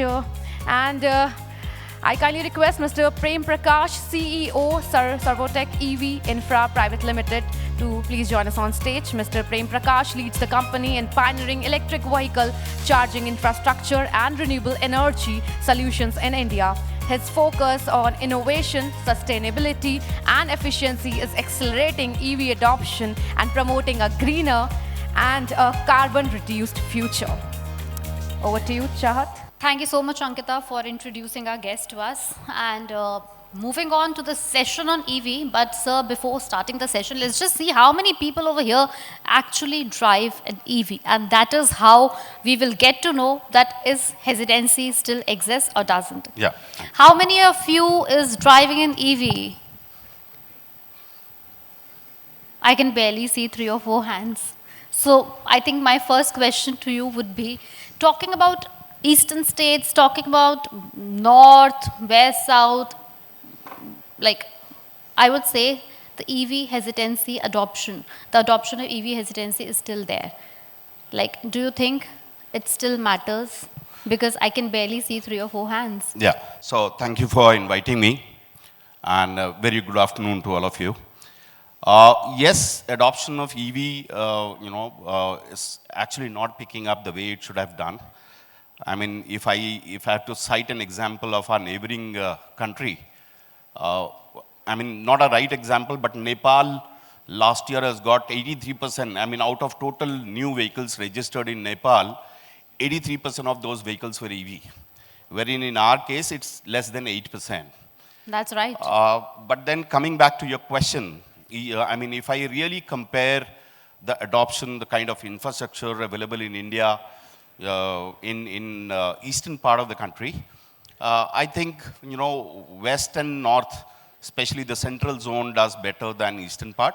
I can also, I mean, to be very fair to the eastern part in terms of their infrastructure, the driving terrains, dependency on two-wheelers, or possibly the, the income strata. I mean, you have SEC-B, SEC-C, I mean, mostly available in eastern part. I mean, that part of the country has really not picked up on EV, but then there are certain challenges. It's picking up. Assam for the last 2-3 months have done great job. Though it's not a pure eastern part, but Arunachal has shown some tremendous growth. Bihar, for that matter, is number 5 in terms of EV adoption.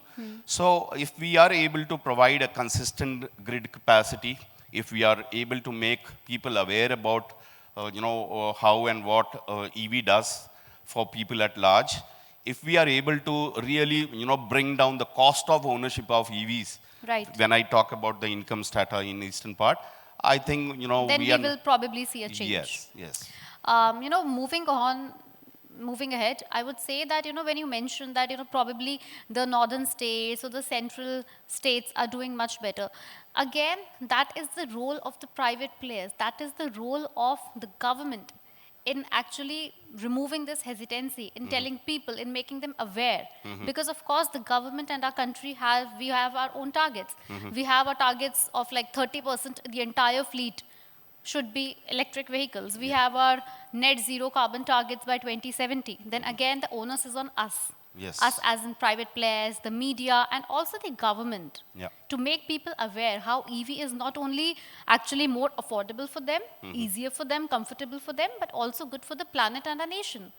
Yeah, so I'll just cite an example of how private players are playing an important role. Right. Recently, there was one of the Asia's largest auto expo, which got concluded last week itself. And all the cars, almost 20 odd cars were launched, and all of them were EVs. Not even Most one of car. I mean, almost all the of cars them. were EVs, not a conventional car. That goes on to say that private players are hell-bent. They are all focused on, really making India a country with a lot of EVs. At least, the adoption rate goes up. They are all conscious about, the contribution to pollution which the traditional or the conventional vehicle makes. That's right. At the same time, if you ask me, if you're hinting me towards, pointing out certain challenges for private sectors, I'll talk about my organization, Servertech. I mean, we have installed and commissioned 100 stations across the length and breadth of India. And, while working in UP, you get electricity connection in flat 2 days. 48-hour single window and you set up a station. We take 5 days, 5 to 10 days to set up a station and it's up, live running. Oh, and that is done with the help of? So electricity connection obviously would come from government, right? I mean, the DISCOMs are so well educated in states like Uttar Pradesh, Maharashtra, Karnataka, for that matter, Tamil Nadu, Bihar, that, when you go and apply for an EV meter in such states, you have a single window approval, you get a connection in 24 to 48 hours, you set up your station. But when That's you go really to other fast. states, and especially when the eastern part and all, unfortunately, the DISCOMs are not even aware about the EV policies which they have. So, of late, West Bengal and Assam has shown some tremendous positive, influence towards EV policy. And I think, it's picking up, but yes, eastern part is a bit slow comparatively. So we can clearly say that the penetration will again take some time. A lot of our audience are from Kolkata. Yes. Private players. I belong to eastern part as well. And, so there are three core issues. I mean, if we are able to address that as private players and government hand to hand. So one is there are too much of dependency on two-wheelers out there. Okay. Now, if we are making a So four-wheeler. is there a major reason behind it? One of the reasons. So if we are able to actually make, the public transport EVs, if we are able to make all these cars and all very much affordable, Right. there are possibilities that the penetration would go up. Second element is that the grid capacity is very inconsistent in eastern part. Now that directly impacts your EV charging station. I mean, a 60 kilowatt charger, if it is installed and if it is not getting the consistent power supply, there is a problem. And the third element is, barring Bihar, West Bengal and Assam, not many states are really focusing on, aligning their EV policies with the central government. And that is where, private players like us, when we go to, same state with different DISCOM, they have different rates, different mechanism and all. But you go to a state like UP, and you go to any DISCOM for that matter, UP would have some 5 DISCOMs. Right. You have the similar form, similar mechanism, a very, very seamless kind of procedure. Right. You apply and you get connections in 48 hours. So I think all these three aspects, which is one, supply of power. Second is, bringing down the cost of ownership of a vehicle. Right. And third, making people aware about how the EV is actually adding value to, climate change is going to help us. And it's more affordable as well. But you just mentioned that most of the people have two-wheelers. But again, I would like to say that there are a lot of EV two-wheelers as well, right? Yes. Available in the market. Yeah. Easily, it's very accessible and they're more affordable than EV cars. Yes. So driving a two-wheeler doesn't stop you from owning an EV. It could be electric two-wheeler as well. And there are ample of the options available in market right now. Yes. So it's just that people have to start adopting it. People have to have the right knowledge for it. Yeah. And also the infrastructure should be easily available for their Correct. daily commute. That is what actually is required, nothing else. You are absolutely right. I mean, when we actually talk about two-wheelers, the quantum matters. And of course, eastern part is picking up in EV two-wheelers where they, they charge their vehicle overnight at their place itself.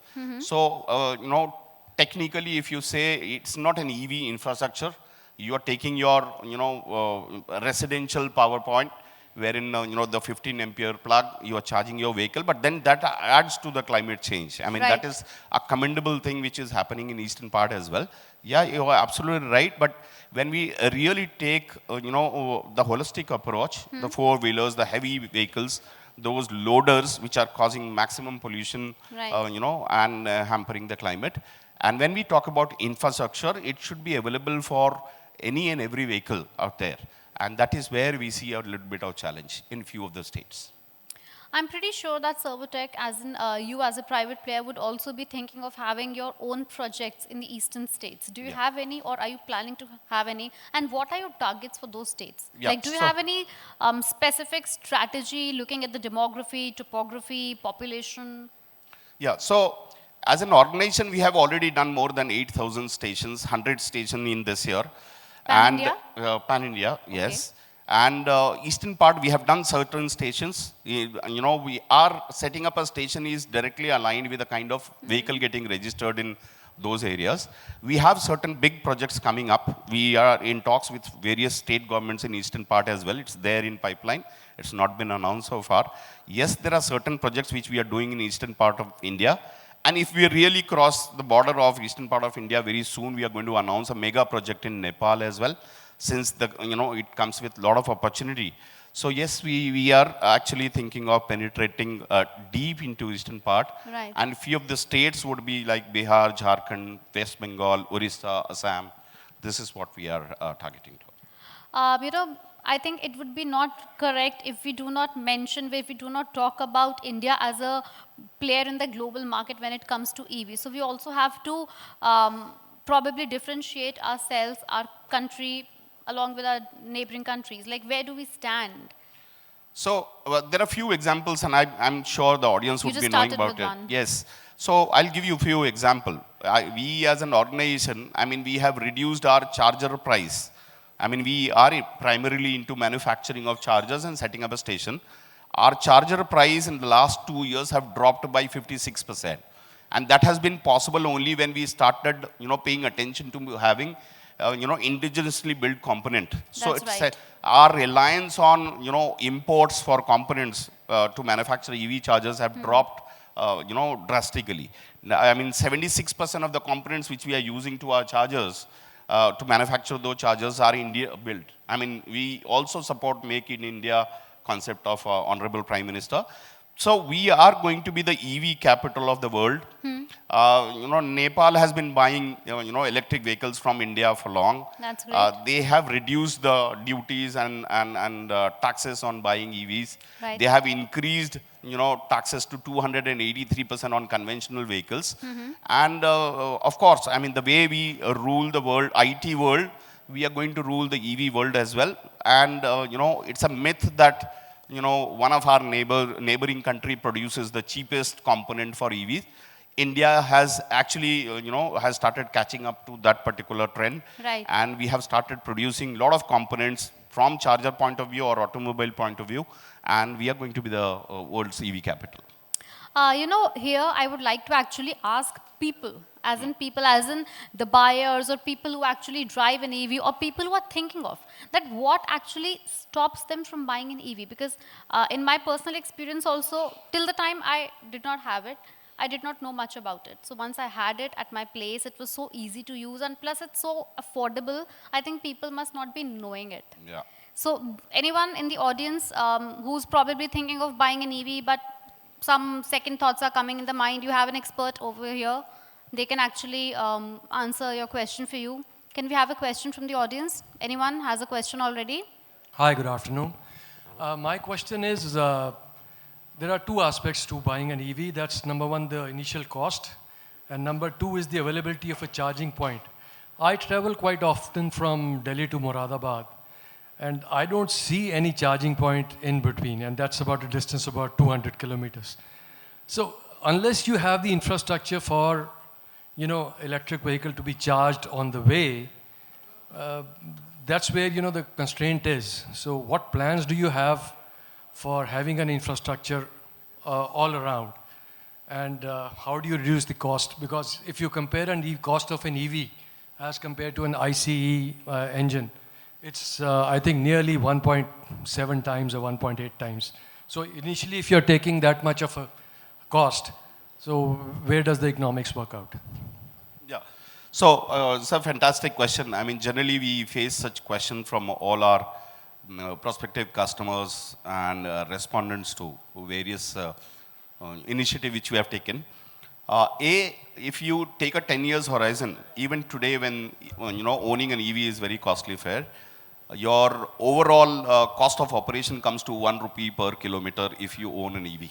If you do a simple maths, initially it's very high, but later on for a 10 years or 15 years horizon, and especially when it emits lowest emission and almost zero tailpipe emission, EVs are not going to get expired, like your diesel or petrol vehicle for 15 years, 10 years not.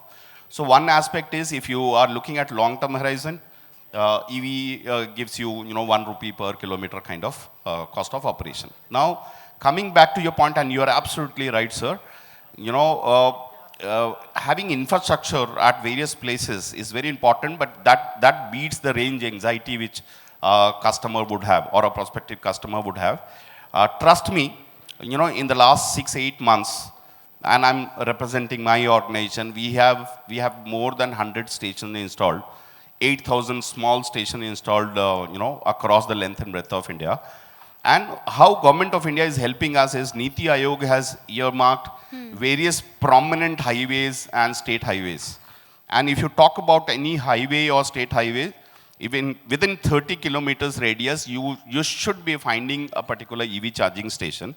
Since you talked about Delhi to Moradabad, let me tell you, if you search on Google, if you're traveling from Delhi to Moradabad, you will find 3 charging stations of my brand called InCharge within that particular highway. Rapidly, we are actually catering to all the highways and state highways. And, within next 6 to 8 months, you would find that there'll be one charging station of, any of the brands available in India within 3 kilometers radius when you are driving on any of the major roads. So there are 2 aspects. There are few organizations which are actually focusing on having charging station in front of a residential or a commercial complex. There are many organizations which are actually focusing on Highways. having stations on major roads. So there are difference of opinion with respect to organization strategy. But 6 to 8 months and you would not find a range anxiety ever. A, because the automobile companies are manufacturing, batteries which can take you to 400 and 500 kilometers in one charge. B, because the company like Servotech, we are actually, pointing certain locations where there are high traffic for EV and we are expecting high traffic in future. So we are That's going to right. eliminate range anxiety in next 6 to 8 months for sure. But I would actually second to that because even I drive an EV and I have kept that car only to drive from Delhi, Noida, Gurgaon. Yeah. Otherwise, even today, I don't think I would be able to take it ahead. But again, yes, coming back to the point, he said that initial cost is higher. But sir, trust me, the initial cost would only look higher in the initial stage. Once you would be having your electricity bill of 2,500 or maximum 3,000 per month, you would be thanking yourself for making that decision. On a personal note, I was spending across 18 to 20,000 on petrol every month, and now I'm spending hardly 2,500 to 3,000. So that initial cost looks big or challenging only in the initial phase, Yes. but then every month you would be only thanking yourself. But again, infrastructure, when that is ready, I think that is when people would have their hesitancy removed all by themselves, and we will be seeing EVs everywhere. Yeah, I agree. People have a misconception that the battery needs to be changed after every 3 or 4 years. But actually that is, I think, not true. It has a lifespan of about 7 to 8 years. See, battery technology is evolving. I mean, now there are batteries which works for 10 years as well. Now there are blade technologies coming in. I mean, every day the battery technology is evolving. And I think that can be addressed, that will be addressed because technology plays an important role. And all the manufacturers are working towards it. So battery problem and all, I mean, all these apprehensions would be addressed. And last thing, if you don't mind, I mean, this range anxiety to me looks like a myth nowadays. Because if you see all the buses which are plying from Delhi to Dehradun, Delhi to Chandigarh and all That's electric right. buses, and they don't have their dedicated station. I mean, you can charge your cars as well on those stations. Right. So if we start thinking beyond Delhi to Noida or beyond our vegetable markets, and if we take EV as our first car, probably the penetration would improve. So we as citizens should also be thinking on those lines. And we are doing better than how the CNG actually, transformed in India. We are Right. doing, I mean, EVs are doing better than CNG rate of, adoption in India.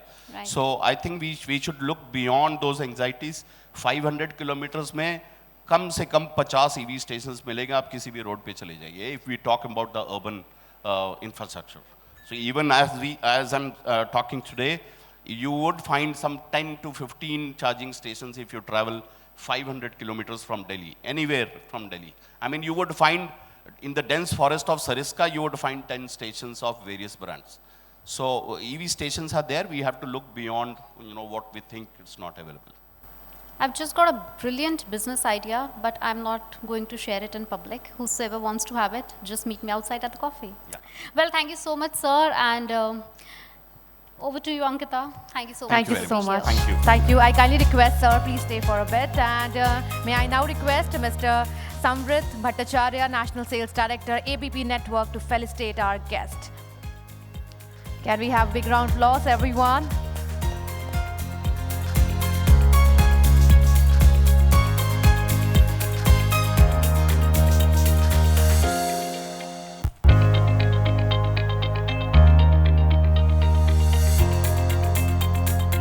Let's move on to the next session.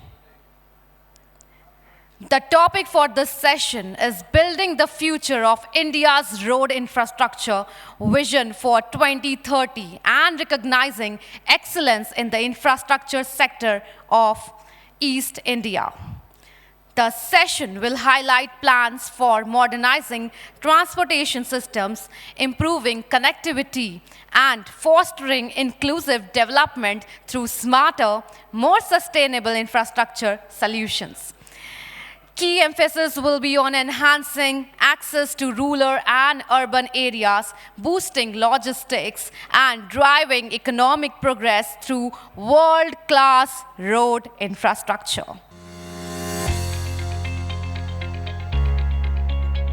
Thank you so much for your patience, and now I kindly request Mr. Sumanta Datta, CEO, ABP Network, for the address. Let's welcome him all together, everyone, with a huge round of applause, everyone. And yes, we have our minister over here, Shri Nitin Gadkari ji, Union Minister, Ministry of Road Transport and Highways.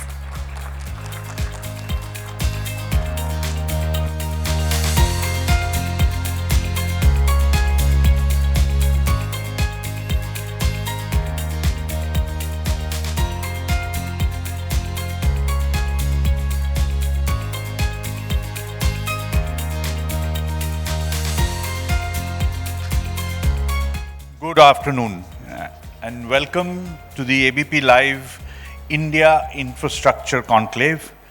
This is our East edition and we are very proud to be holding it here in the presence of the Honorable Minister Shri Nitin Gadkari ji. It is indeed a matter of pride that we have all of you here today to participate and celebrate our journey on becoming not just a good infrastructure country, but as per our government's vision and the Honorable Minister's vision, to become the best in the world. And therefore, for ABP Network, we believe that we empower an informed society. And part of this is to not just help people participate in the development of infrastructure, but also to use our infrastructure well. In fact, in our conversation a little while ago, the Honorable Minister stressed that how together we can partner and create awareness and a movement for road safety, where India unfortunately ranks amongst the top nations for deaths due to road accidents. And there are many such initiatives that we partner together, that if we partner together, we can truly make ourselves much better. And therefore, one of the areas that has really shown a lot of progress in infrastructure is the East region, especially as we look across the greater East region, including the Northeast, which was typically quite poor when it came to infrastructure development. So today, it is indeed a pleasure that we get to honor all our partners, our sponsors, and in the great work that we're doing in the East region. So with that, I would really encourage you to continue on the path, and thank you, all of you, for being here, and special thanks to the Minister. Thank you, sir. Thank you. Thank you so much, and I request Sumanta sir, please stay on stage. And now I kindly request Shri Nitin Gadkari ji, Union Minister, Ministry of Road Transport and Highways, please join us. मैं उनको दिल से आमंत्रित करना चाहूँगी. जोरदार तालियां बजती रहनी चाहिए यहाँ पे.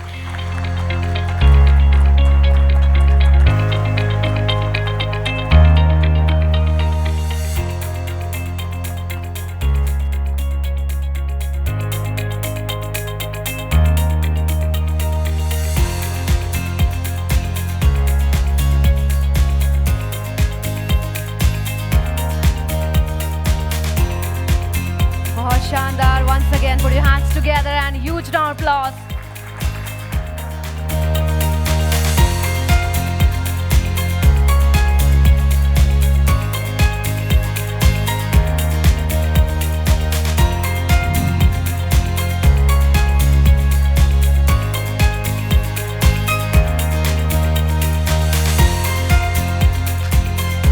Thank you so much. Thank you. Now I kindly request Nitin ji, please stay on stage for further honors, and let's move ahead with the first name. In the list we have Ambuja Neotia, Mr. Ramesh Pandey, VP Marketing and Events. Please join us on stage.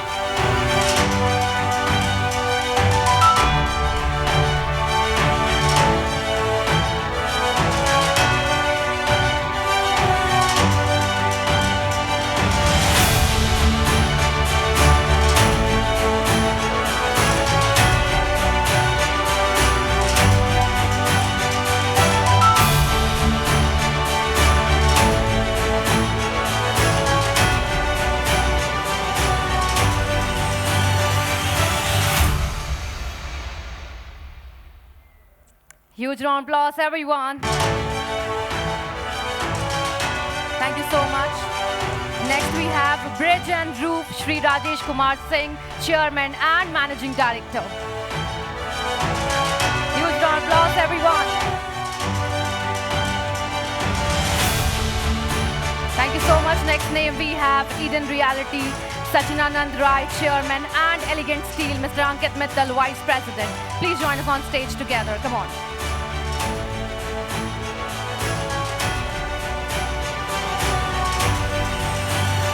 Tanya, everyone, huge round of applause.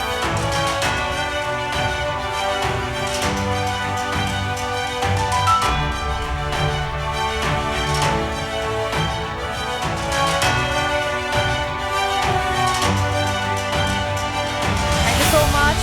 Next name we have Jalan Group of Industries, Mr. Nishant Bhalotia, Director, Jalan Group of Industries, and PS Group, Mr. Arihan Sancheti, Director.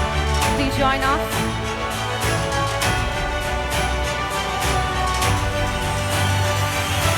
Huge round of applause.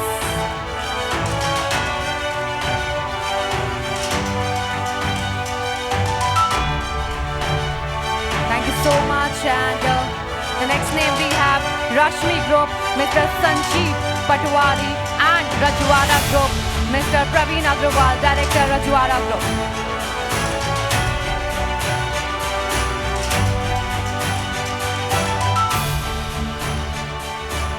Next we have Rahi, Mr. Ayush Khetan, Executive Director, Projects, and Real Mark, Mr. Gagan Lohia, CMD, Real Mark Reality.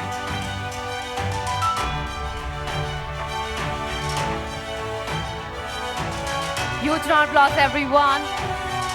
Heartiest congratulations. And next we have Sharachi, Chuchismita Sanyal, Legal Advisor, Sharachi Group. And we have Manakamna Builders, Sahil Chaudhary, Executive Director.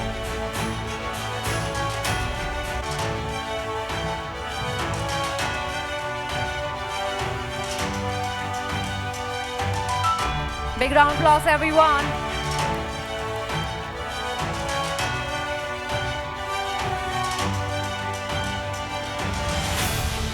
Thank you so much.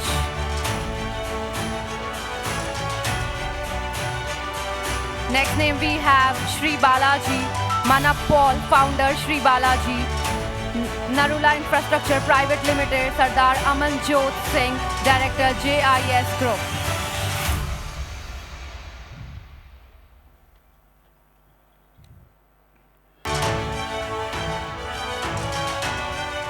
Big round of applause, everyone.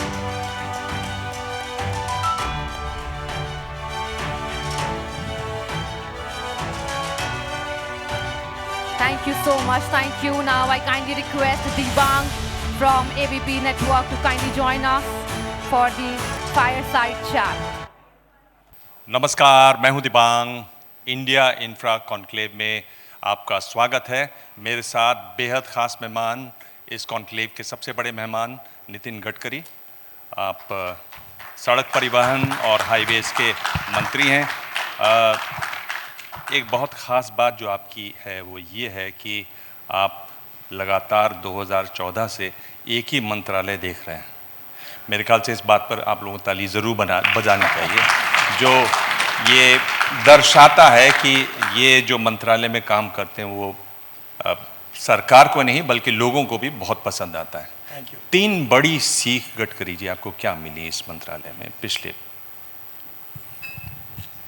देखिए, मैं engineer भी नहीं हूँ और इस infrastructure का बहुत अच्छा एक्सपर्ट भी नहीं हूँ, पर 95 में मुझे महाराष्ट्र में मंत्री बनने का मौका मिला। तो Worli Bandra sea link project, Mumbai Pune expressway highway, 55 flyovers, ये बनाने का सौभाग्य मिला। और उसके बाद अटल जी ने मुझे मेरे अच्छा काम दिया, जो प्रधानमंत्री ग्राम सड़क योजना भी मैंने बनाई थी। जब हमारी सरकार आई 2014 में, तो मोदी जी को मैंने कहा कि मैं रोड में काम कर चुका हूँ, अगर इसमें अवसर मिलेगा तो अच्छा काम कर पाऊँगा। उन्होंने मुझे इसके लिए चयन किया। इसमें तीन इम्पॉर्टेंट बातें हैं जो आपने कही, जो मुझे आपको बतानी है। पहली बात यह है कि ओनरशिप। ओनरशिप वैसे बहुत ही साधारण सिंपल शब्द है।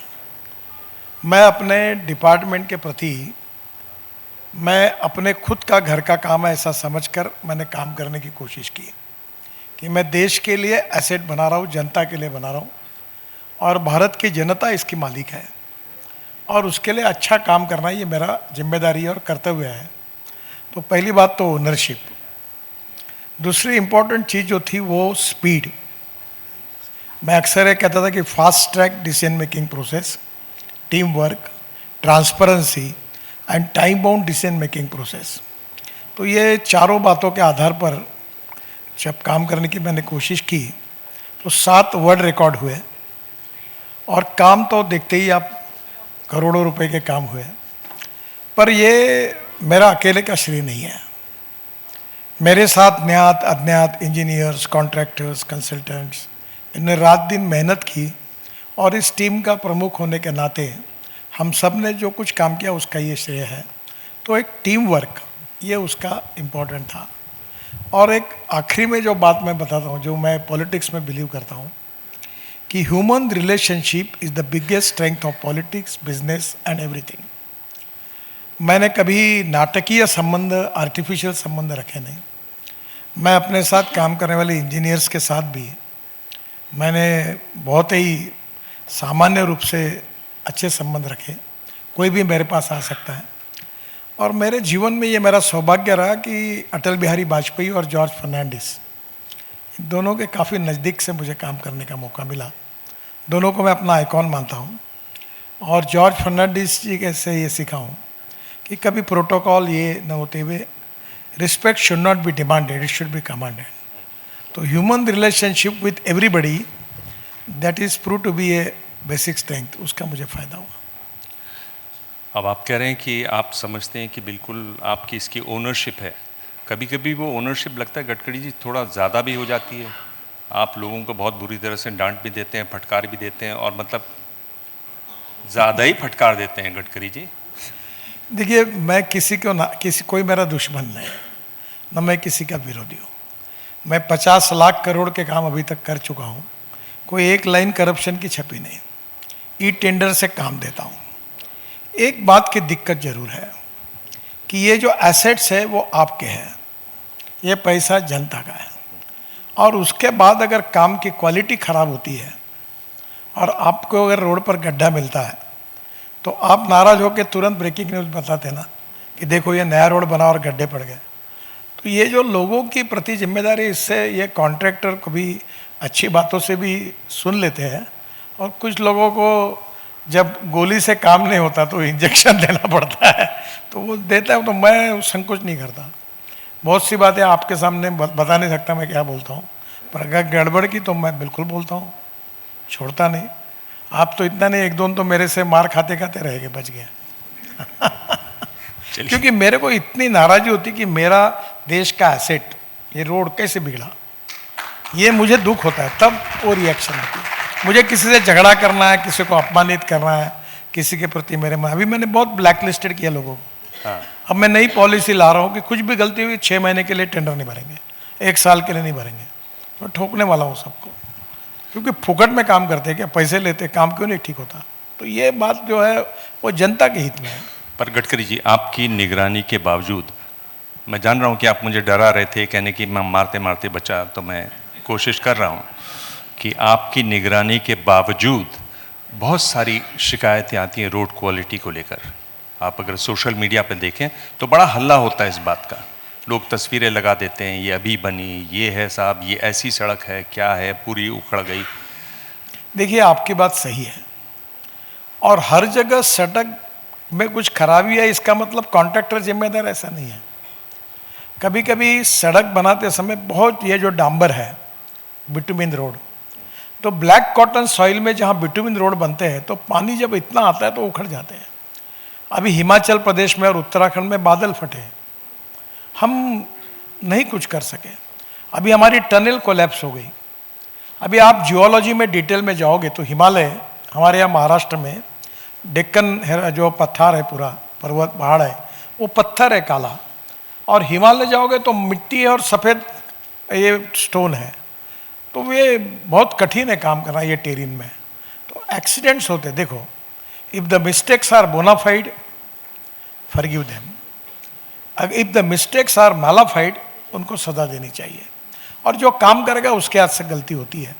पर मैं आपको एक बात बता सकता हूँ कि जितने हमारे रोड बने हैं वो हमने वर्ल्ड स्टैंडर्ड के हिसाब से बनाए। हमारे रोड क्वालिटी के प्रॉब्लम लगभग निग्लिजिबल है। कुछ जगह प्रॉब्लम आते हैं, हम उसको सुधारते हैं। अभी एक गड़बड़ हुई, हमारे यहाँ एक ब्रिज बना था, वो ब्रिज 140 टन के लिए बना था, पर ये एक स्पेशल एक 180 टन के वजन वाला एक ट्रक उसके ऊपर से गया और वो ब्रिज हिल गया। तो अब वो एक्चुअली ये तो निगरानी नहीं हो सकती, तो उसने नीचे से जाना चाहिए था। ऐसी बहुत बार कभी कभी कुछ बातें होती, कुछ हमारी गलतियाँ कॉन्ट्रैक्टर की होती है, कुछ लोगों से होती है, और निश्चित रूप से उसकी दखल हम लेते हैं। और मैं आपको ये नहीं कहूँगा कि हमारे हाथ से कोई गलती नहीं होती, हमारे हाथ से भी गलती होती है, उसको हम स्वीकार करते हैं और गलतियों को सुधारने का प्रयास करते हैं। अभी मैंने एक टेक्नोलॉजी लाई कि ये जो बिटुमिन रोड है इसके ऊपर white topping, UltraTech white topping technology आए कि उसको हम 8 इंच का कंक्रीट रोड बना देते हैं, और बहुत जगह पर बना रहे हैं। अब क्या हुआ कि कंक्रीट और बिटुमिन रोड ये भी विवाद का विषय है। अभी आप कभी मुंबई पुणे एक्सप्रेस हाईवे में कभी गए होंगे, इतने में गए होंगे तो जाइए। ये रोड मैंने 96-97 में बनाया, आज ये बनाकर कम से कम 26-27 साल हुए हैं, एक भी गड्ढा नहीं है। और बरसात तो खंडाला लोनावाला बहुत ज़्यादा आती है, वो कंक्रीट रोड बना है। तो कहीं ना कहीं रोड बनाने के पहले कॉम्पैक्शन होता है, तो एक वाइब्रेटिंग रोलर होता है, तो वो दबा के जाता है नीचे। तो वो अगर 80 टन का है तो कॉन्ट्रैक्टर बदमाशी करके वो 40 पे लाता है, तो उतनी मिट्टी कम नीचे जाती, ठीक नहीं होता। तो ऐसी बातें जब ध्यान में आती तो अब कॉन्ट्रैक्टर को ध्यान में आ गया कि गड़बड़ हो गई तो धुलाई होने वाली है, तो लोग कॉशियस हो गए। एक ये बात मुझे आपकी बहुत अच्छी लगती है कि आप जो डिटेलिंग करते हैं, जो डिटेल में चीज़ों को समझाते हैं। हो सकता है दर्शकों को लगे कि ये क्या बोल रहे हैं, लेकिन वो ये ज़रूर दर्शाता है कि आप कितने अंदर घुस जाते हैं, चाहे वो सड़क बनाने की बात क्यों ना हो। लेकिन आपने भी जो एक इस्तेमाल किया वो बुलडोज़र की भी बात आपने शुरू कर दी बीच में, पर आपका बुलडोज़र दूसरे किस्म का है, वो बुलडोज़र नहीं है जो आजकल खूब सुनाई देता है। मुझे लगा 2 दिन पहले नागपुर में एक रोड में ब्रिज बन रहा था, तो काफ़ी इंक्रोचमेंट हटाई गई और ब्रिज अब का काम शुरू हो गया, तो आप उसके लिए पूछ रहे हो वहाँ बुलडोजर चला। देखिए, ये मैं किसी को प्रॉपर्टी देने के लिए थोड़ी बुलडोजर चला, रोड बड़ा करना होगा और इंक्रोचमेंट किया होगा लोगों ने, तो एक्सीडेंट्स होते हैं, रोड पर गाड़ियाँ खड़ी कर देते हैं, फास्ट गाड़ी आती है, कोई बच्चा गाड़ी के नीचे चला जाता है, क्या उनकी जान नहीं बचानी चाहिए? अगर सरकारी ज़मीन पर रोड के बाजू में घुसकर कोई होटल रेस्टोरेंट डाल देगा और उसके कारण पब्लिक के जीवन में कोई एक्सीडेंट होकर कोई मर जाएगा, तो क्या उनकी जान बचाना मेरा कर्तव्य नहीं है? तो तोड़ना पड़ता है। एक बात जो आपके अंदर और बहुत ख़ास है वो ये है कि किस तरीके से आप इनोवेशन की तरफ बहुत ध्यान देते हैं। मुझे ध्यान है आपके पास किस तरह हाइड्रोजन की गाड़ी भी है। मैं आपसे ये पूछ रहा हूँ कि आपने जो 10,000 टैक्सियों की बात की, वाटर टैक्सीज़ की बात की मुंबई में, आपको इस बात का ध्यान है कि एक स्वीडिश टेक्नोलॉजी है जिसमें वो बोट एक खास स्पीड के बाद पानी से ऊपर आ जाती है और देखिए, उससे समय करीब करीब आधा हो जाता है। आपकी बात बिल्कुल सही है। अभी मैं शिपिंग मंत्री था और हमारा देश का ये थोड़ा सा निगलेक्ट हुआ सेक्टर है कि वाटर ट्रांसपोर्ट की तरफ हमने देखा नहीं।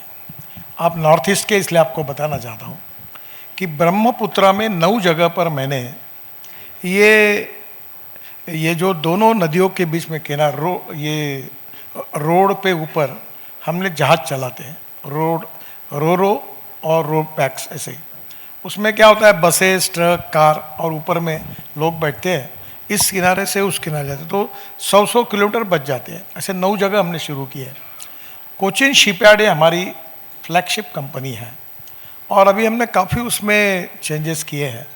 फिर भी वह यूरोपियन कंट्री की तुलना में अभी इसमें हमको बहुत काम करना है। रशिया में बहुत काम हुआ है, MPBSC प्लेन आए हैं। तो ये जो आपने बताया जिसका उल्लेख मुंबई का किया है, ये जो मुंबई का नया मुंबई का एयरपोर्ट है, मेरे आग्रह पर वहाँ जेटी बनाई गई है और मुंबई तीनों बाजू से समुंदर है। तो संजय भाटिया करके जो उस समय बोर्ड के चेयरमैन थे, उनकी अध्यक्षता मैंने कमेटी तैयार करके एक अध्ययन करके एक DPR बनाया कि कल्याण, डोंबिवली और वसी विरार से लेकर एयरपोर्ट तक मैक्सिमम 17 मिनट में जाओगे, वाटर टैक्सी से।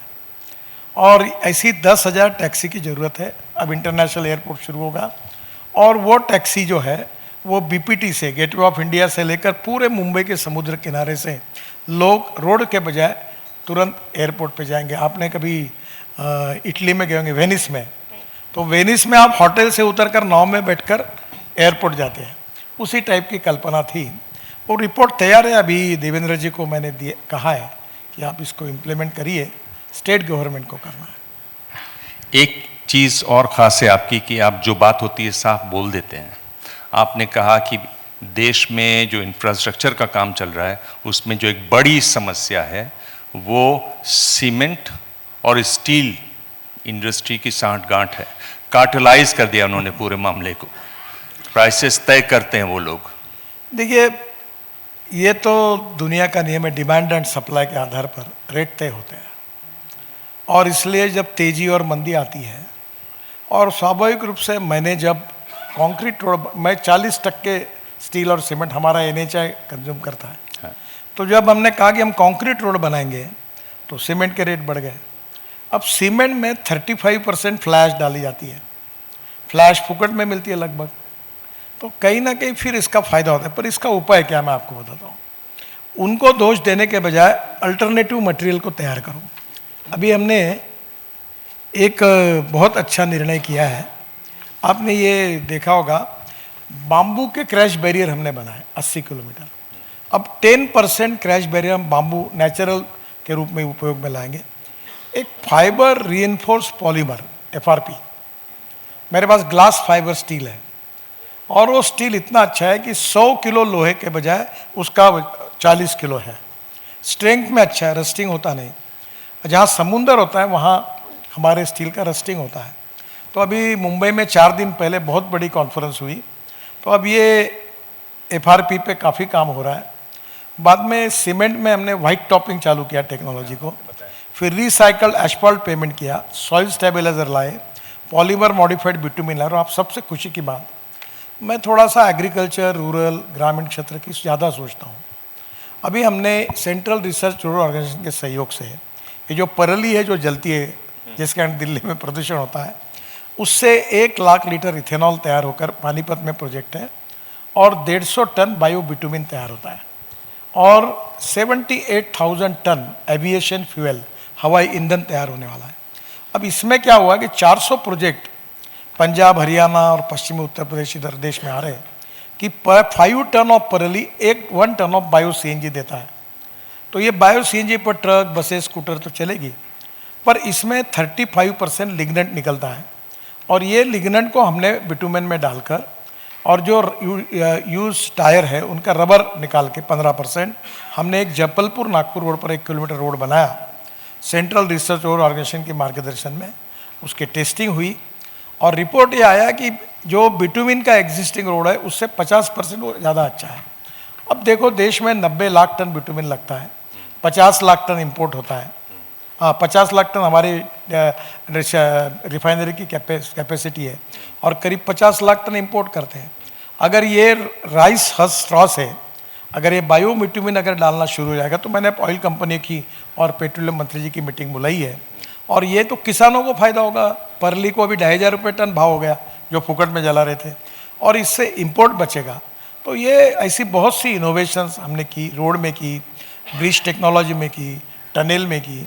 आपको ताज्जुब होगा, हमने जो झोजिला टनल बना रहे कारगिल के नीचे, उसकी एस्टिमेटेड कॉस्ट 12,000 करोड़ रुपए थी। ये दिल्ली में एक एसोसिएम करके ऑर्गेनाइजेशन है, उनके साथ साल भर हमने टेक्निक, टेक्नोलॉजी सब पे बातें अध्ययन किया और उसकी कीमत हमने 5,000 करोड़ बचाए केवल 6,200 करोड़ में। अब 75% टनल का काम हुआ। उसके बाजू में झेड़मोर टनल, उसका अभी इनॉग्रेशन प्राइम मिनिस्टर ने किया है और अभी 1 आध महीने में उसका करेंगे। जी, चूँकि ये जो इंडिया इंफ्रास्ट्रक्चर कॉन्क्लेव है, इसमें हम बात कर रहे हैं हमारे उत्तर पूर्व की, पूर्वी भारत की। वहाँ के लिए, उत्तर पूर्व के लिए ख़ास तौर पर, नॉर्थ ईस्ट के लिए गडकरी जी किस तरह की आपकी योजनाएं हैं?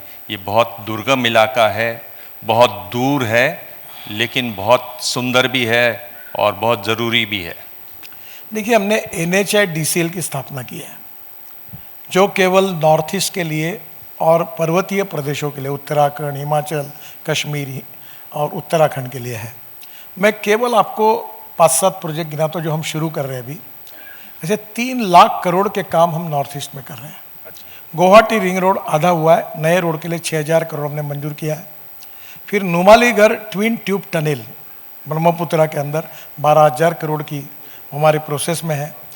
अरुणाचल में फ्रंटियर हाईवे 25,000 करोड़ का काफ़ी पैकेज में काम हुआ है, आगे चल रहा है। शिलोंग सिलचर नया ग्रीन हाईवे बना रहे 15,000 करोड़ का। काजीरंगा एलिवेटेड कॉरिडोर, वो जो पूरा ऊपर से बना रहे हैं, वो 6,000 करोड़ का है। और टोटल नॉर्थ ईस्ट में हम 3 लाख करोड़ के प्रोजेक्ट कर रहे हैं।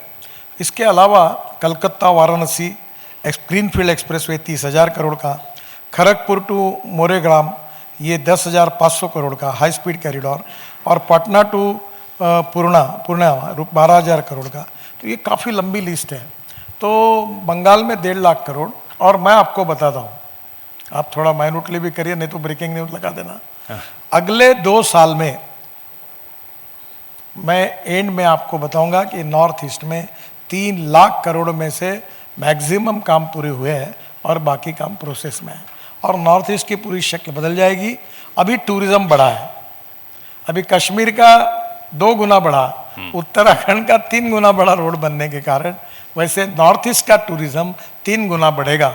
और टूरिज्म ऐसा सेक्टर है कि जिसमें 49% कैपिटल इन्वेस्टमेंट रोजगार निर्माण करने के लिए खर्चा होती है और नॉर्थ ईस्ट में रोजगार निर्माण होगा और वहाँ गरीबी, भूखमरी, बेरोजगारी दूर होगी।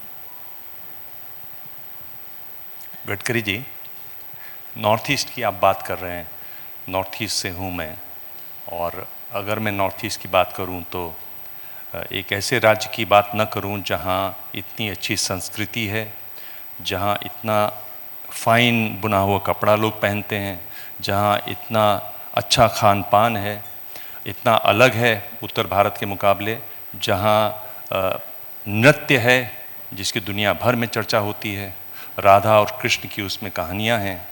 मणिपुर की मैं बात कर रहा हूँ।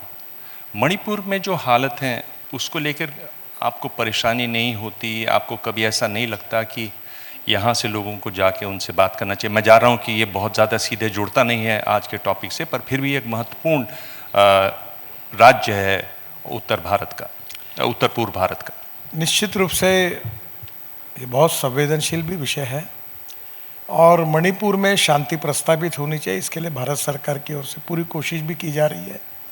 और मेरा विश्वास है कि निश्चित रूप से हमारे प्रधानमंत्री और गृहमंत्री विशेष रूप से ध्यान दे रहे हैं और उन सभी समस्याओं का समाधान ढूंढकर मणिपुर में शांति प्रस्तापित होगी, सौहार्द निर्माण होगा और फिर से अच्छा वातावरण तैयार होगा।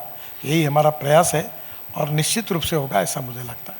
आपको नहीं लगता कि सरकार के बड़े जो मंत्री लोग हैं उनको वहाँ जाना चाहिए? कम से कम लोगों में एक विश्वास पैदा हो, ये आश्वासन हो कि हम लोग आपकी तरफ देख रहे हैं। हमारे सब मंत्री हर बार नॉर्थ ईस्ट में गए हैं और गृहमंत्री भी गए हैं और निश्चित रूप से हम लोग उनके साथ मिलकर संवेदनशीलता के साथ इसका जरूर हम लोग समस्या का समाधान ढूंढेंगे। इतना तो मैं आपको बात करते करते समझ गया हूँ कि जो बात आप जवाब देना चाहते हैं वो आप जानते हैं कैसे जवाब देना है, तो मैं और आगे इसमें नहीं जाऊँगा मणिपुर में। मैं दूसरा सवाल आपसे एक सीधा सवाल पूछता हूँ। आप जब मंत्री बने आपने एक वादा किया देश से और वो आपने पूरा नहीं किया। आपने कहा कि रोड एक्सीडेंट्स जो हैं उनको मैं 50% कम करूँगा। वो नहीं हुए गडकरी जी, वो तो बढ़ गए। और पहली बात तो मैं इस बात को स्वीकार करता हूँ कि मैंने वादा किया था वो पूरा नहीं कर सका। ये एक ही विषय मेरे डिपार्टमेंट का ब्लैक स्पॉट है और ये भी मैं स्वीकार करता हूँ कि पहले 1.5 लाख मौतें होती थी, अब 1,80,000 मौतें हो रही है और मरने वालों में 18 से 34 वयोगट के 66.40% यंग लड़के, 1,15,000। कोई डॉक्टर, कोई इंजीनियर, इकलौता लड़का मरता है और इसमें 30,000 इसलिए मरते क्यों हेलमेट नहीं पहनते। 10,000 ट्रक ड्राइवर के ओवर स्पीडिंग में मरते हैं। 10,000 बच्चे स्कूल के कभी स्कूल की एंट्री एग्जिट पॉइंट क्रॉस करते हुए उनके एक्सीडेंट्स होते हैं, स्कूल वैन के कारण प्रॉब्लम आते हैं। देखिए इसमें 3 बातें हैं। एक रोड इंजीनियरिंग है और रोड इंजीनियरिंग में मैं ये भी बात स्वीकार करता हूँ कि इसमें काफ़ी कमियाँ थी। अभी हमने 40,000 करोड़ के ब्लैक स्पॉट आइडेंटिफाई किए हैं पर इसका संबंध डिटेल प्रोजेक्ट रिपोर्ट के साथ है। अभी मैं आपके आने के पहले आईआईटी में ही था और अभी हम ये कोशिश कर रहे हैं कि आईआईटी और इंजीनियरिंग कॉलेज अलग अलग राज्यों में जो है, कोई भी डीपीआर बनने के बाद इसका परीक्षण और निरीक्षण करने के लिए उनको अपॉइंट करेंगे और वो सीरियसली अपॉइंट करके उसके साथ हमको सुझाव देंगे। ये डीपीआर की गलतियों के कारण फिर आगे वो गलतियाँ चली जाती है और जिसमें नुकसान होता है। तो रोड इंजीनियरिंग में हम सुधार कर रहे हैं और सुधार करने को वाव है। हमारी बहुत कुछ कमियां हैं, वो हम करेंगे। दूसरी बात जो है ऑटोमोबाइल इंजीनियरिंग में, अभी हमने भारत एनकैप ये स्टार रेटिंग लाया है जिसमें लोग 6 एयरबैग्स इकोनॉमिक मॉडल में लगा रहे हैं और इतनी सुधार किए हैं कि उसके कारण अब ऑटोमोबाइल इंजीनियरिंग में कोई तकरार नहीं। ट्रक में हमने अब इलेक्ट्रॉनिक ये सिस्टम लाई है, ब्रेकिंग सिस्टम। काफ़ी कुछ बदलाव टेक्नोलॉजी में कर रहे हैं ताकि ट्रक और बसेस के लिए आएगी। ट्रक के लिए नया कोड बना रहे हैं, बस के लिए नया कोड बना रहे हैं। तो ऑटोमोबाइल इंजीनियरिंग में लगभग हमने सब सुधार कर दिए। तीसरी बात है इन्फोर्समेंट। मैंने पार्लियामेंट में एक बहुत कानून पास करके फ़ाइन बढ़ा दिया, अब लोगों को फ़ाइन भी बढ़ रहा है। अब ये सब करने के बाद भी जो सबसे इम्पोर्टेंट चीज़ है वो ह्यूमन बिहेवियर। जब तक माइंड सेटअप नहीं बदलेगा, कानून के प्रति डर भी नहीं और सम्मान भी नहीं, से एक विचित्र अवस्था है। रेड सिग्नल लगेगा तो मैं रुक जाऊंगा, स्कूटर चलाऊंगा तो हेलमेट पहनूंगा, मैं स्कूटर और कार चलाते समय मोबाइल पर बात नहीं करूँगा। अगर गाड़ी में बैठूंगा तो बेल्ट लगाऊंगा। गाड़ी के पीछे भी आप बेल्ट को हमने मैंडेटरी किया है, बस के कोड को भी बदला है। पर लोग अगर इसके बारे में संवेदनशील और गंभीर नहीं होंगे और अपनी जान बचाने के लिए अगर सुरक्षित रहने के लिए इसकी चिंता नहीं करेंगे, ह्यूमन बिहेवियर में ये जो रिस्पॉन्सिबिलिटी का अप्रोच नहीं आएगा, उसमें हमारी विफलता है। इसमें मीडिया का भी सहयोग चाहिए, educational institution, universities, colleges, industries, media, social organisation, NGO, Nehru Yuva Kendra, सब काम मदद ले रहे हैं और बड़ा कैंपेन कर रहे हैं। अभी एक बहुत अच्छा शंकर महादेवन की आवाज़ में हमने 9 भाषा में एक बहुत अच्छा सॉन्ग रिकॉर्ड किया है और हर स्कूल में रोड सेफ्टी के बारे में हमारे बच्चे प्रतिज्ञा करेंगे और वो गाना गाएंगे, ऐसी कोशिश कर रहे हैं। तो एक कोशिश, जनता का, लोगों के मन को बदलना ये कठिन काम है, पर मेरी जिम्मेदारी है। मैं एज ए ट्रांसपोर्ट मिनिस्टर इसकी जिम्मेदारी भी लेता हूँ जी। और इसमें विफल हुआ हूँ, ये मैं स्वीकार भी करता हूँ, पर इसको दूर करने की कोशिश ये करें। चीज़ मुझे आपकी अच्छी लगती है। बहुत कम मंत्री होंगे जो खुलेआम इस तरह से अपनी गलती को माने, जो काम कहा वो नहीं हुआ उस बात को माने। ये एक खासियत है गडकरी जी।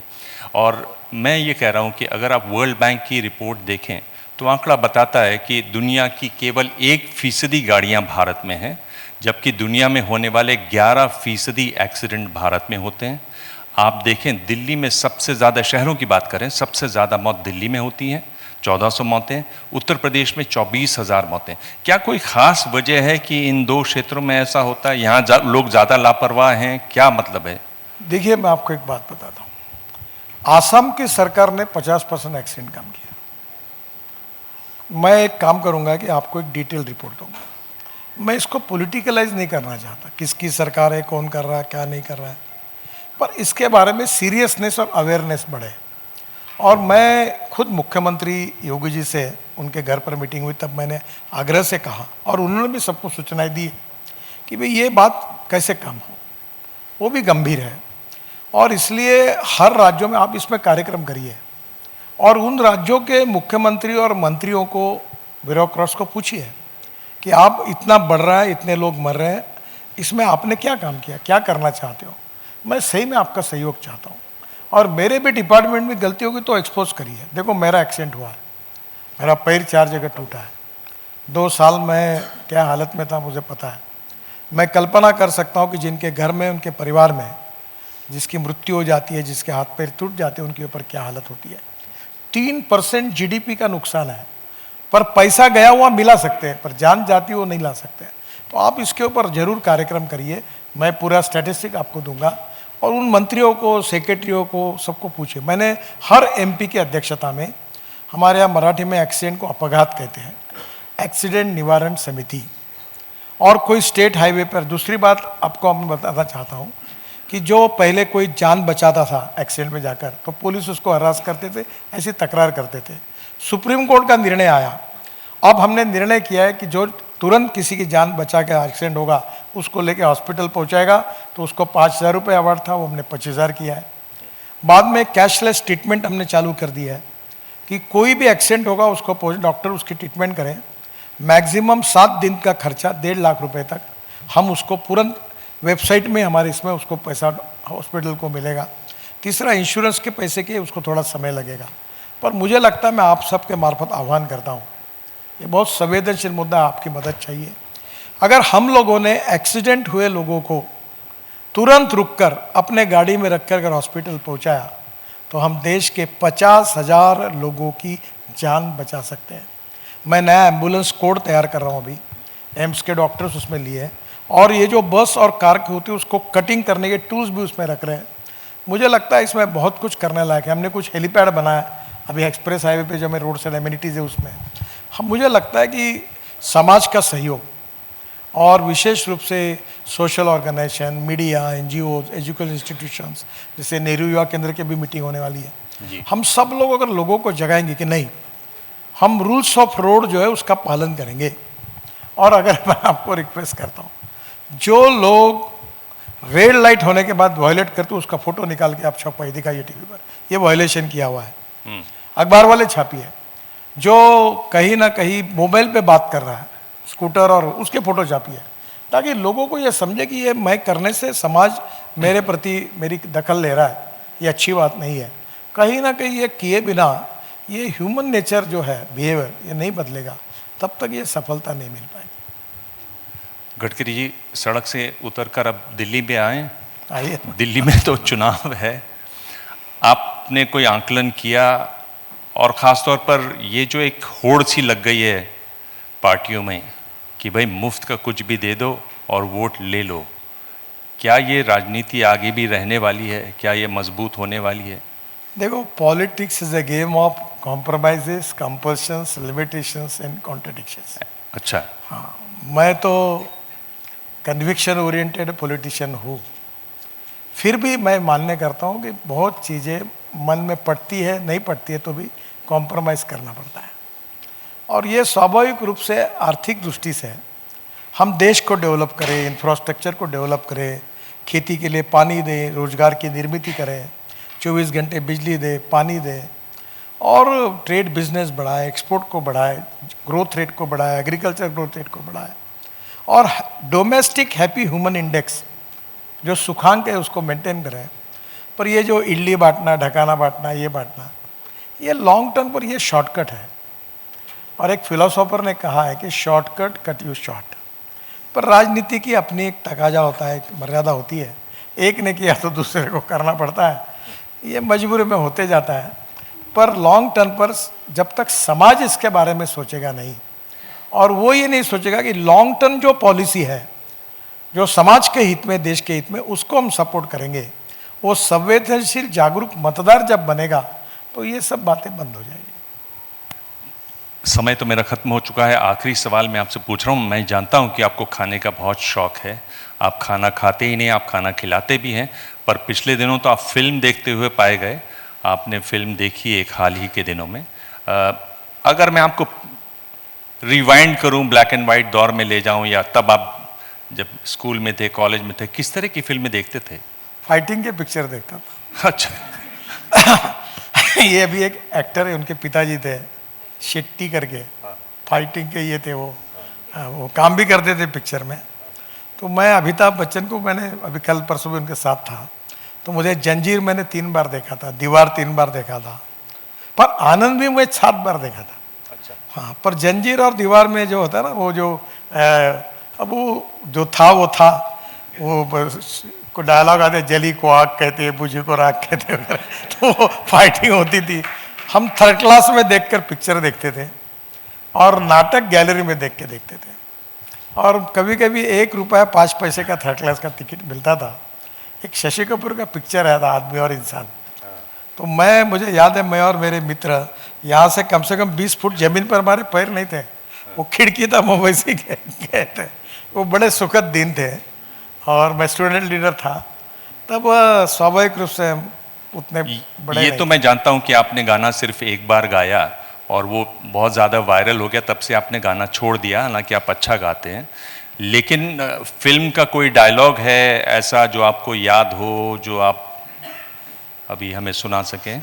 देखिए, मैं नियमित रूप से गाने सुनता हूँ। मेरा अपना एक लाइफ है, ना मैं मीडिया से डरता हूँ, ना जनता से डरता हूँ। मेरा लाइफ मेरे हिसाब से चलता है। आजकल मैं हमारे भूपेंद्र हजारिका, अच्छा, उनका वो रुद्राली का जो गाना है, हाँ, दिल ह्यूं ह्यूं करे, वो मुझे इतना अच्छा लगा, मैं बहुत बार सुनते रहता हूँ। बहुत अलग अलग प्रकार के, संतोष आनंद जी का, मनोज कुमार की पिक्चर का जो गाना था, तो मुझे गाने में शैलेंद्र जी बहुत पसंद है, जावेद अख्तर साहब बहुत पसंद है।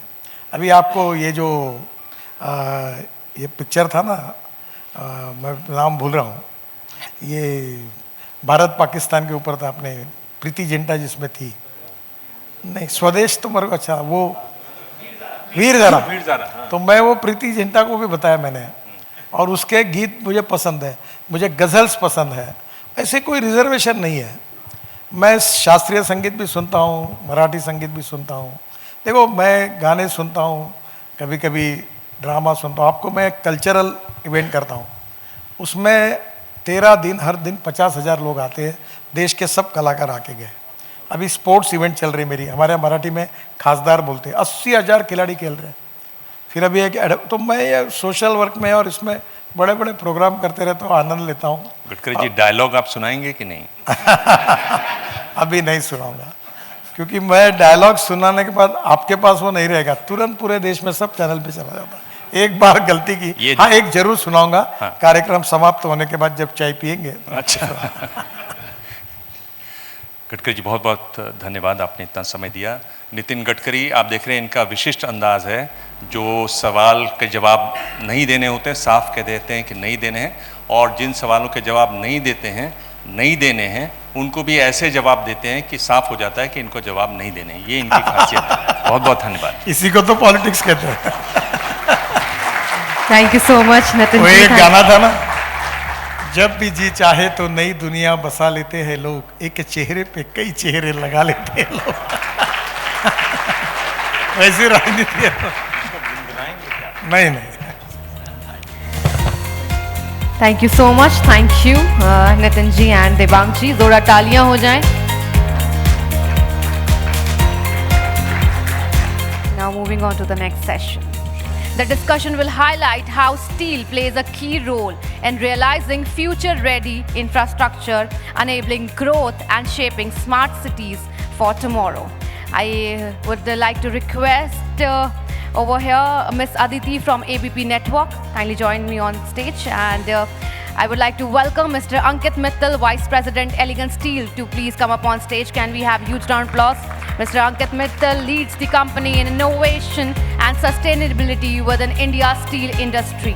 His expertise strengthens the company's role in supporting infrastructure and construction growth through modern technologies and operational excellence. Over to you, Aditi. Welcome back, everyone. But when we talk about urban development, when we talk about infrastructure, one of the very crucial aspects is the materials that are being used in Indian buildings. And as we speak about how India is urbanizing, there's rapid urbanization, it is very essential to kind of see and evaluate how safe is the future of Indian infrastructure. We are joined by Mr. Ankit Mittal, who is the Vice President of Elegant Steel, and we will be discussing how important it is for steel, especially in today's day and age, to be a critical metal when it comes to Indian buildings. Thank you very much for joining us here today and taking out time. Mr. Mittal, I want to start by asking you that in today's day and age, where everybody is talking about resilient buildings, where everybody is talking about safe buildings, everybody is talking about how the next generation will be growing rapidly and they will be looking at an infrastructure boost. How important is steel as a metal in all of this, especially in today's modern times? Aditi, to answer your question first, I will just take you through the journey of Shakambri Group, Sure. where I am representing. Shakambri Group, we have started our journey in 1996, when India is just a very aspirant to the progress. And steel being the core sector of the progress in any infrastructure, because the infrastructure is the backbone of any development. And steel is core of that. So we choose steel as our business to build wealth for the nation, to build community in the nation. Going forward, we seen that there are certain industries which are going sick, which are going shut down in the steel sector itself. So our management took the route to reviving them. And today, Shakambri Group, owning 5 integrated steel plant in West Bengal, making a crude production of around 1 million ton, more than 1 million ton right now, 1.2 million ton we are doing. And including iron, steel, ferroalloys, we are doing 3 million tons per annum. And these 5 industries which we are running, all are the 6 units which we have brought back from NCLT, which are the shutdown. So it was a wealth of the nation which has been brought back into motion. And we just not restarted them. We, through backward-forward integration, with the inclusion of technology, upgradation, we make them a world-class steel plant. Today, Shakambri Group is operating a steel plant named Shakambri Ispat and Power Limited in Purulia district of West Bengal, which is an integrated steel plant with a Green Pro certified certification. Why I told you this? Because when you are asking about sustainable growth, then it comes the green vision. What our Honorable Prime Minister is saying that 2070 India should be carbon free. So these are the little steps industry have to take. Now sustainable building resilience, it comes from steel. Steel is synonymous to resilience. So when we are building any infrastructure, any road, any bridges, buildings, steel plays a major role.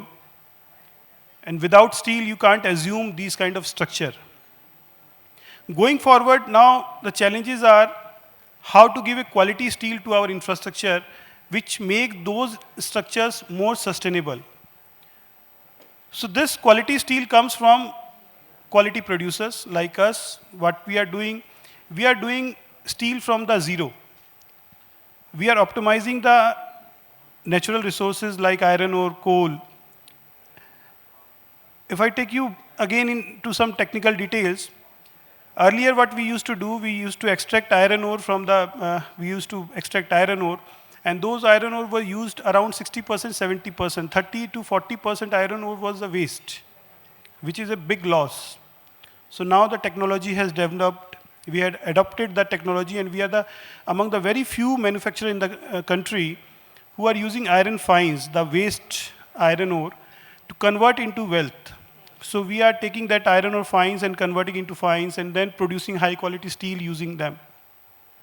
So there is the story of steel which comes on. So coming to your question that steel and the resilience, it is parallel. Today we are providing steel of high grade strength with durability and flexibility. In any building, because nowadays natural disasters are also a big challenge. We are seeing every then and there earthquakes, tsunamis, and all these things are happening. So the steel have to be resilient to the strength. It have to be resistant to the impact by any kind of natural disaster. So this kind of steel is required. And today, yes, the country is producing. India is producing a high quality steel. And I can say whatever quality of steel which is getting imported, in respect to, especially in construction steel, India is producing far better steel than that. Only thing is that we need to adopt. Now the policymakers and the construction companies also have to come forward and adopt the different variety of steel which is available in the market. Maximum contractors or the real estate builders, they are still stick to the conventional steel, the one particular grade of the steel which is available. Nowadays, our BIS has approved, Ministry of Steel has given lot of concern to whole variety of steel, including low alloy steel, CRS steel. So these kind of steel is required to built in with the infrastructure, modern infrastructure, to give it more sustainability. Right. And in fact, you mentioned about sustainability. Mr. Mittal, I also want to ask you that when we're talking about sustainability, are there any eco-friendly methods or processes, especially for steel production, or do you think that there could be a future for eco-friendly and sustainable production of steel in India? This is a big debate going on worldwide. Steel industry itself is a polluting industry. So pollution and steel is hand in hand. But now green steel and more sustainable steel production is a big debate happening in the entire world. So in this way, some baby steps have been already taken up. Like as I told you, this wastage of natural resources, it itself is a harm to the nature, Mother Earth. Right. So this optimization of iron ore itself is a big step towards it. Because by this, number one, the waste of iron ore, wherever we are dumping it, that land becomes totally unfertile. So now we don't have to do that. So the portion of the land is becoming fertile. The iron ore is getting utilized. So we are having more years of iron ore with us. So this is one. Then we are recycling the water. Earlier, if we used to use 1 lakh meter cubic of water, today we are doing it with 5,000 cubic meter of water. Rest of the water is getting recycled, processed, and reused in the same plant. So these are the steps which are taking towards the greener steel. And again, in this way forward, like we are using coal in steel production. So the heat from the coal, after doing its job, the heat from the coal was earlier wasted. Now that heat is going converted into power. So that is again neither making pollution, even generating wealth for the nation. And Mr. Mittal, you said that these are just baby steps that your organization is taking. But do you feel that there are huge loopholes or gaps as far as the functioning of the entire steel industry in India is concerned? It is not actually loophole. It is about the technology advancement. Right now, debate is going on hydrogen-based steel production, which is a call, but it's a very cost heavy. So right now it is not adaptive. And we don't have that advanced technology right now, not only in India, anywhere. So these are the things which are in process. So right now, these baby steps makes a big impact. These sounds little steps, but they are making huge impact. 30% of iron ore wastage coming into the wealth, it's a big deal itself. Absolutely.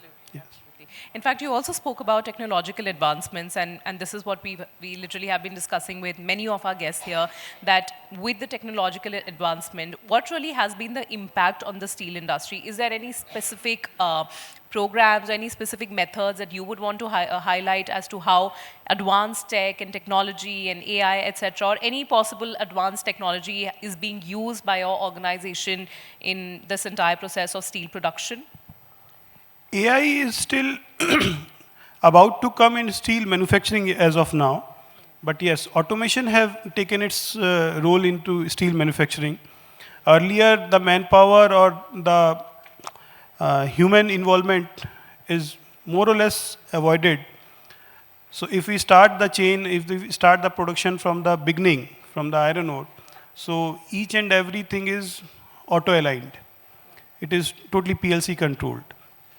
Either it is testing, either it is production line, production control. So everything is auto-inlined. So it is more about technology is coming into, but AI is still about to come into the manufacturing. All right. Mr. Mittal, also now we keep on seeing that rapid urbanization, there is going to be a boom in urban infrastructure in the coming years. We are already started on that journey. But how difficult is it? Because the question that comes to everyone's mind is, do we have enough resources to match up to the urbanization or the large-scale infrastructure growth that the country is witnessing? Do you feel that in terms of demand and supply, and I specifically talk about steel, is steel capable enough of matching those requirements which currently are, expanding and diversing, and we assume that in the years to come it will even grow more? Absolutely. Steel, today India is a high ambitious country, and in steel we are rapidly growing.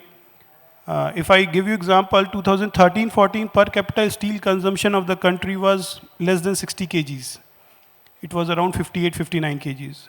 Today we are standing upon some 119, 120 kgs. So it is just doubled. And so the production. And today, being a marketing person, I should say that there is a pressure of supply rather than the demand. The demand for steel need to be generated more pacer than the supply. The production is going more pacer than the demand in the steel. The infrastructure development need to be more faster in the country. See, the highways, as our minister said, he is doing a brilliant job, there is no doubt in that. But still there are constraints which are out of his control, like land acquisitions are there, which are under the different state controls, local government bodies control. So these are the obstacles which are facing by the infrastructure development. You can see, if we go into West Bengal, there are many projects which are lingered on because of land issues, because of some local issues. So these kind of issues are there in each and every part of the country, which slow down the infrastructure development. So in respect of steel, yes, we all together as an industry, we are capable of supplying any quantity of steel required by the nation. And even India can eye for a good export market also. It is majorly, there are few major producers of the steel in the country. They are not eyeing that much to the export market. The reasons are good known to them, maybe good pricing in the domestic market. But India is a good hope of export. And if we start, and definitely we are also doing, we are having very minimum portion of exports in our sales. like we are doing export to neighboring countries, Nepal, Bangladesh and all. But if government initiates some policies, some incentives to the export, so definitely India can do big business of steel in export also, and definitely for domestic demand, there is no chance of getting shot back. That could open up and boost the entire sector Sure. altogether. But Mr. Mittal, before we wrap up, we have been talking about all the positives of the steel sector and the demand for steel. But what, according to you, is probably the biggest challenge in probably the next decade that you foresee, and something that your organization is doing to address those challenges? There's no as such challenge. See, steel have no actual alternative. Like our minister has also was talking about FRP, this correct. fiberglass. See, they have their own limitations. They can be used horizontally, not vertically. Then they have their own strength and thing. Steel, the flexibility, the strength, the resilience, the steel is having. And see, now if we are more into this reinforcement steel. Apart from that, if we go to the flat project, so you can shape up anything from steel, which is not possible for any other materials. So steel doesn't see any big challenge in near future or the longer term. Steel has its own future, its own base, and it's going to be safe. All right, it will be interesting to see how that really impacts the Indian infrastructure. Thank you very much, Mr. Thank you. Mittal, for Thank joining you, us Aditi. today. Thank you very much. Thank you so much. Thank you. I kindly request sir to stay for a bit, and I kindly request Mr. Samrit Bhattacharya, National Sales Director, ABP Network, to please come up on stage and felicitate our guests.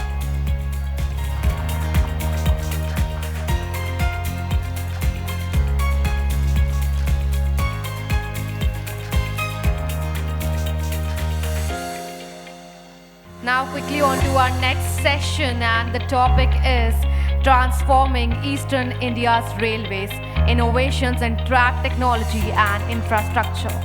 It focuses on the adoption of cutting-edge track technologies and infrastructure innovations to modernize the region's rail network. These advancements aim to enhance efficiency, safety and connectivity, driving economic growth and sustainable development across Eastern India.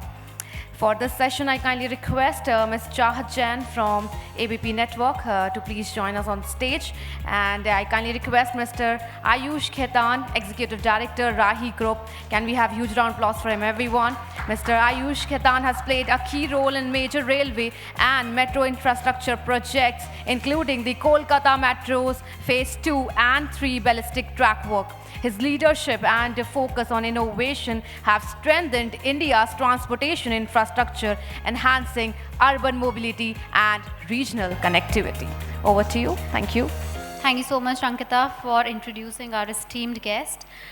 So, when we talk about the infrastructural development, commute transport is the first thing that comes to our mind. And when we talk especially about the eastern states, a lot of development we have seen, especially in the last 1 decade. So, railway infrastructure, a lot has been done by the government sector, but yes, more has been done by the private sector as well. So you being one of the biggest private players over there, what transition have you seen in the past 4 or 5 years? Or is there any emerging trend that you have seen people following or just emerging? So thank you for this wonderful question, Chahat. Firstly, I would like to introduce Rahi as a railway infrastructure company. We are based out of Calcutta and having a pan-India presence with projects going on in more than 12 states.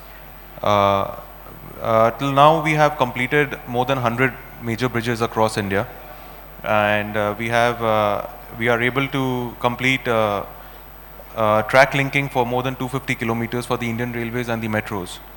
So coming to your question, what I feel is that railway is emerging and there is a huge potential for it to grow and keep growing. Right. Especially now with the metros coming in, the high-speed railway that is already in progress, and the other ways of transport like the K-Ride coming in Bangalore, and in other phase 2, phase 3 and tier 2 cities that Right. that they are coming up with. I see that there is a huge boom, and the good part is that the government is stepping forward, and they are allowing the technology partnership to happen with foreign collaborations, and they are playing a very proactive role in transferring this technology to our country. At the same time, they are also initiating and also giving huge incentives for the Indian companies to make the products in India, which at times are better than the foreign products. Correct. And I would say that in the coming time, there will be a huge growth in all types of transport systems, because what I can see now is that we are rather than growing horizontally, the government is growing vertically now. Right. In Delhi, if you see, we have 3-tier roads and metros now. That's that correct, is happening. that's correct. In Nagpur Multi-level. already, multi-level. In That's Nagpur correct. already it is in progress. So there is a huge, this just shows the kind of the technology that metros and railways are adapting now. Right. And they are open to this progress, which they want to bring around in India. Mr. Khaitan, when we talk about infrastructure, building something, we are so focused on actually building something that we sometimes forget about the future, sustainability aspect as well. So you have been in this sector, railway development, railway infrastructure, but how do you ensure sustainability in all your projects? Do you do that? So yes, sustainability is something that we do follow. And what we feel is that in order to sustain, the government also has to step a little forward, and they have to be more proactive to give more, I would say, weightage to the green environment policies, green vision, and yes. low carbon emission systems that we on the manufacturing divisions we want to implement.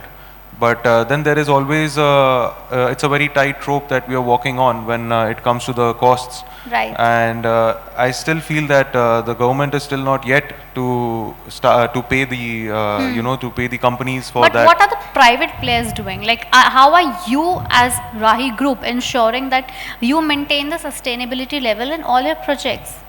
So what we are doing is that we are collaborating with foreign companies, with one of our collaborations with a Panroll UK company. We have been able to bring that technology to India, and the latest development is the Jammu Kashmir line, which has just been inaugurated yesterday. That's right. On the 26th of January. We have done 80 kilometers of the railway track using that technology in the Jammu Kashmir line. And once it has been proven and it has been successful, the railway has given us additional 100 kilometers of track linking in other railway projects. That's great. In northeast India and other parts of metros and states. So in order to bring sustainability, I would say we are moving towards adopting green environment policies in the organization and in the manufacturing division, but we still feel that a lot has to be done from both the sides, from the institution as well as the contractor's side. So I think we are working on it. Great. So when we focus on the eastern states, okay, so looking at the topography, looking at the demography, you have been doing projects for several years now. What is the biggest challenge that you as a company has seen or overcome? So we are in eastern side, I would say we have been working a lot in the northeastern states. Okay. States like Mizoram, Manipur and Assam. They have their own issues at local levels that is there. Probably land acquisition as well. I would land acquisition is a very, very big challenge, because even though the government has policies set in where they should not be sanctioning projects without forest clearances and land acquisitions, but still projects are being sanctioned. And we as contractors, when we step in to start the work, the project just gets delayed. Right. So that is one very big challenge. Getting good skilled laborers is a very big challenge as of now. So we are moving towards more technology-driven,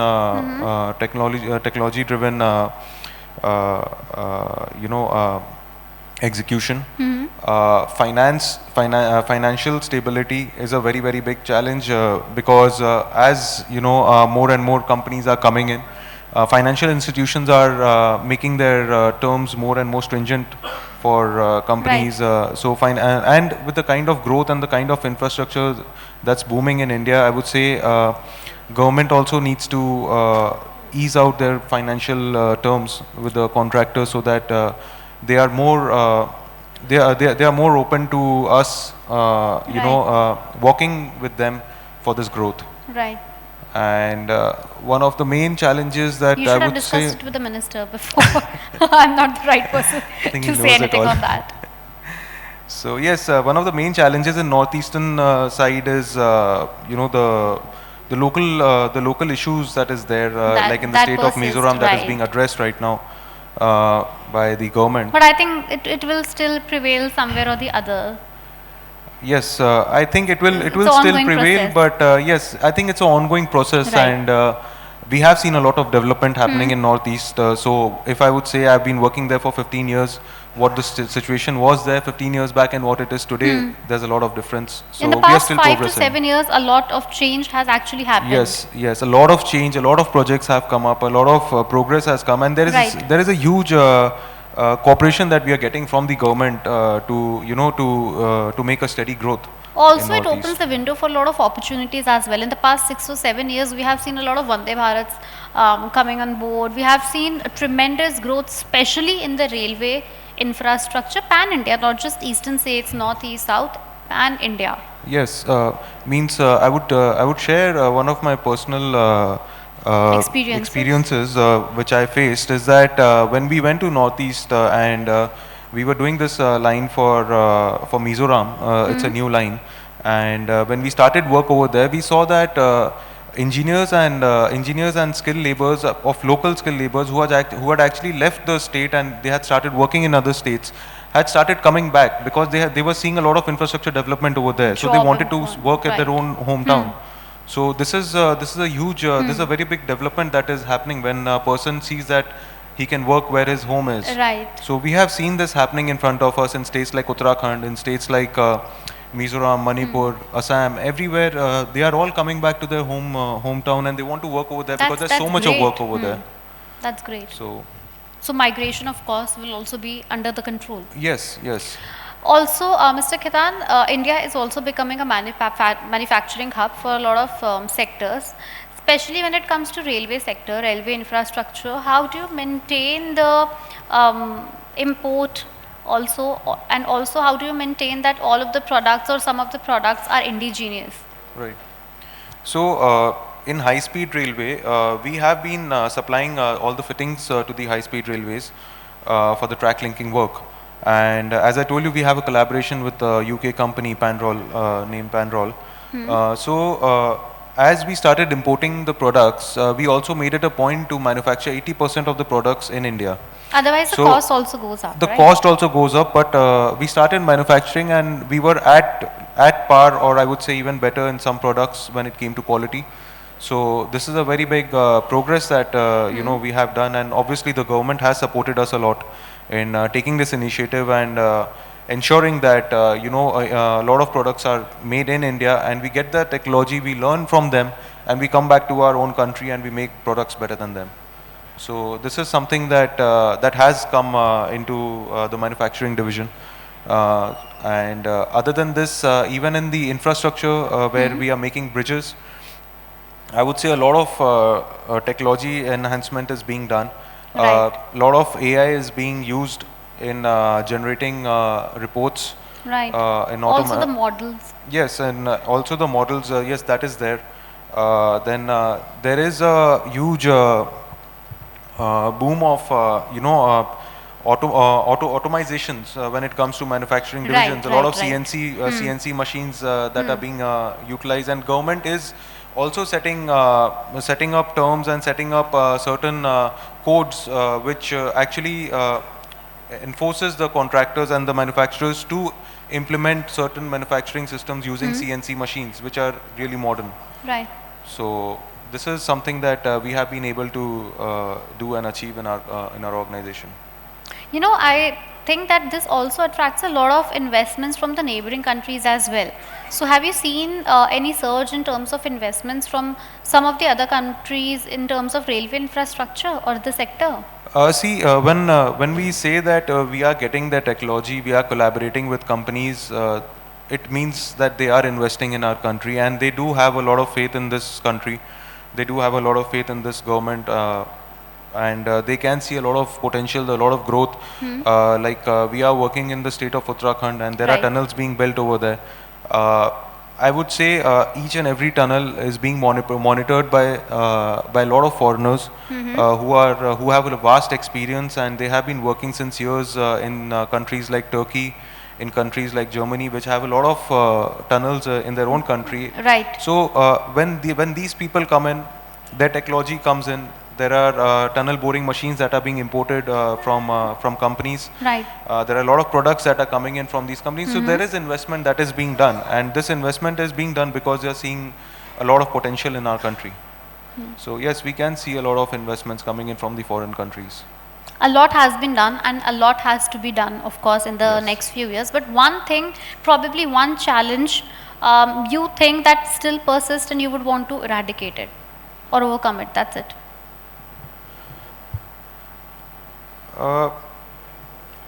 I think the main challenge that I would like to overcome as on date, because I'm seeing that to be a more growing challenge in the coming days, would be getting skilled laborers.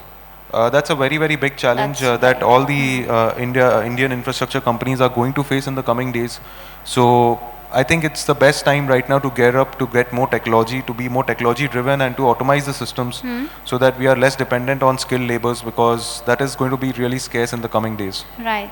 So that is, I think, one of the biggest challenges that we are facing in our infrastructure industry, and which I think will keep growing with time.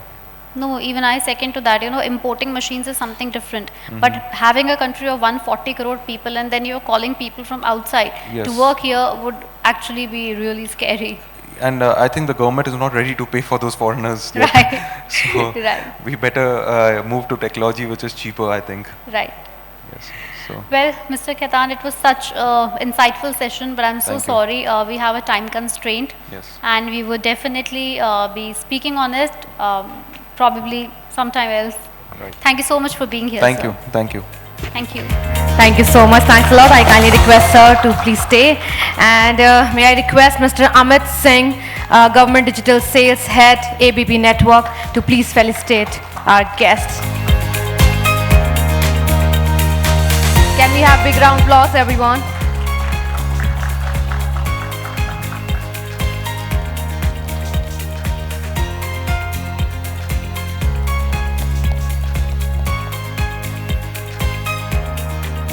Thank you so much.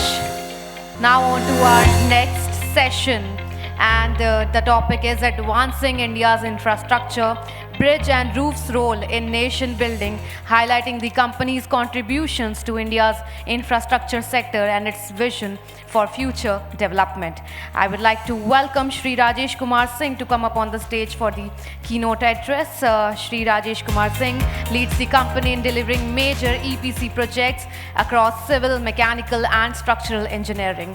His focus on innovation and quality has solidified the company's role in India's infrastructure growth. Please welcome him. Thank you. Dear esteemed dignitaries, industry leaders and esteemed guests, it is indeed an honor to stand before you at this prestigious platform, the ABP Live India Infrastructure Conclave, where we gather to discuss the future of infrastructure developments.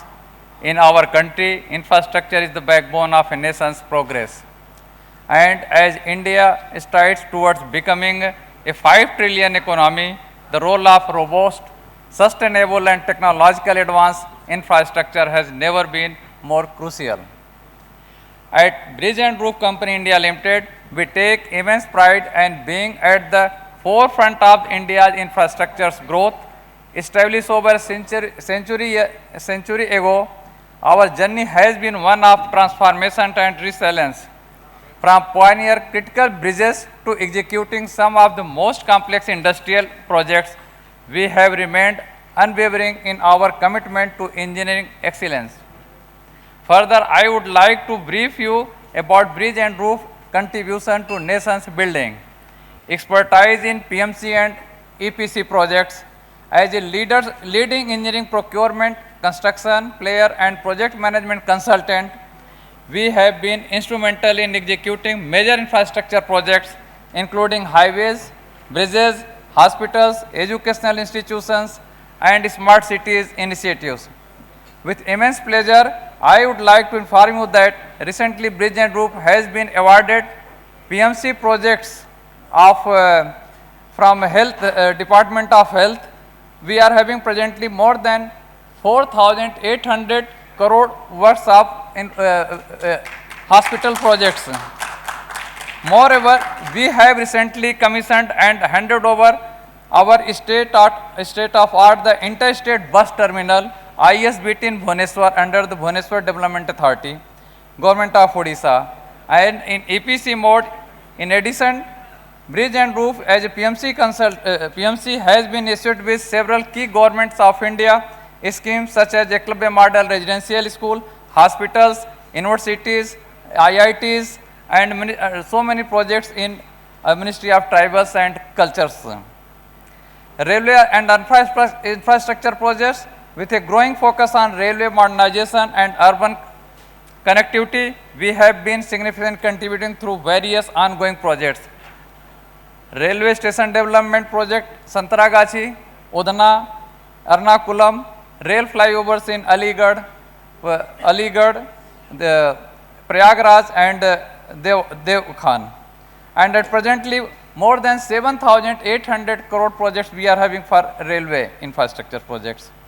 In industry and power sectors, we have played a significant role in building various industrial facilities and power plants across India and abroad, ensuring India's industrial competitiveness in the global stage.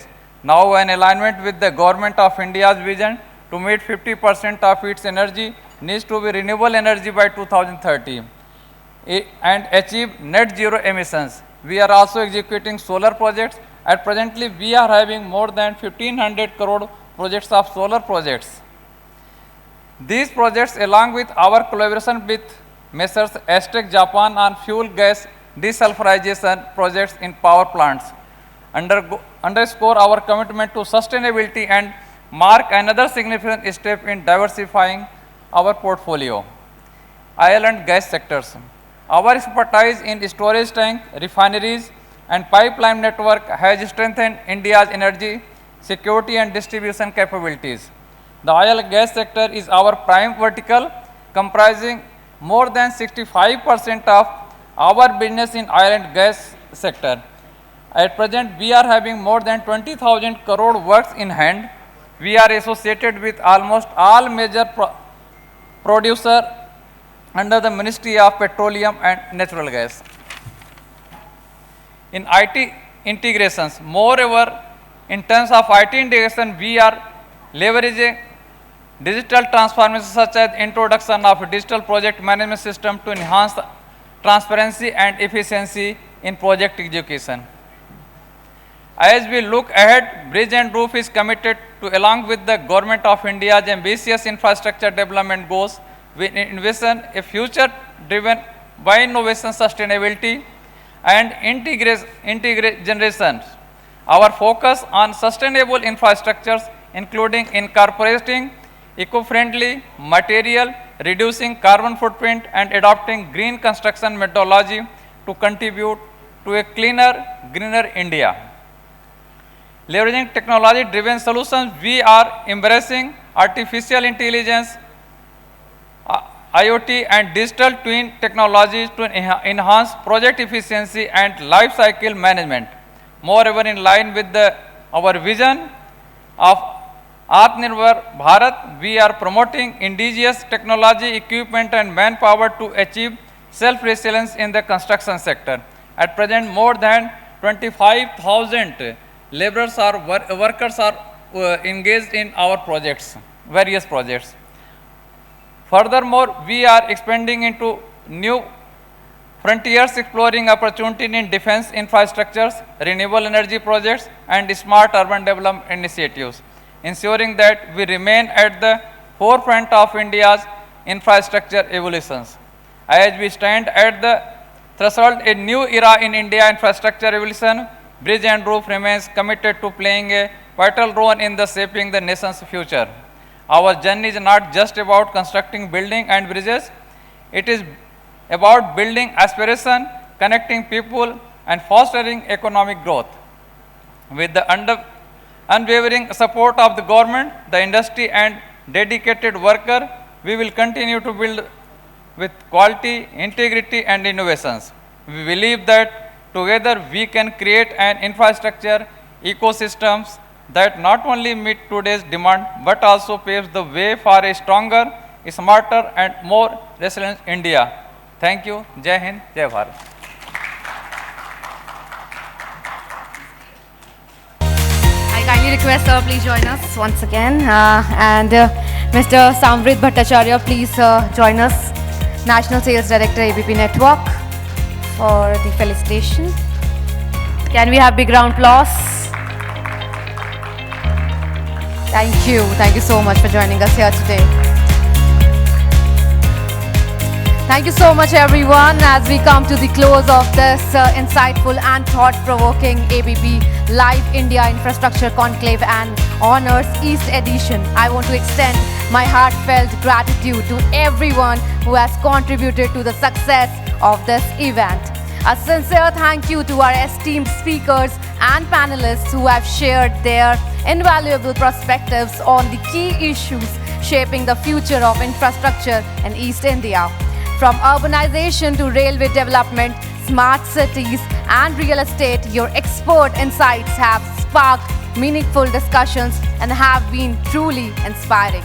We are particularly grateful to the distinguished ministers and government officials who joined us today. Your commitment to advancing India's infrastructure and enhancing the transport and urban landscapes of East India is evident in your vision and actions. Your contributions have provided us with a deeper understanding of the steps being taken to ensure inclusive growth, better governance, and sustainability in the region. Throughout today's conversations, we have focused on the immense opportunities and challenges that have lied as we worked towards integrating sustainability and infrastructure growth. The discussion have highlighted how East India is on the verge of a major transformation with upcoming projects and innovations shaping the future of the region. From the expansion of railway networks to the creation of smart cities, we have a clear vision of thriving, sustainable and connected East India. And আমি definitely বিশ্বাস করি আপনারা অনেক কিছু এখান থেকে শিখেছেন, জেনেছেন হবেন। And definitely as we conclude, I would like to thank each one of you for being a part of this important dialogue. The collective knowledge and the ideas shared today will help guide the future of infrastructure development in the region, paving the way for growth, innovation and sustainability. Thank you once again, and we look forward to continuing this conversation as we move towards a better future for East India. Wishing you all a very happy evening. Thank you so much. Thanks a lot, everyone. Thank you for being here with us. Thank you.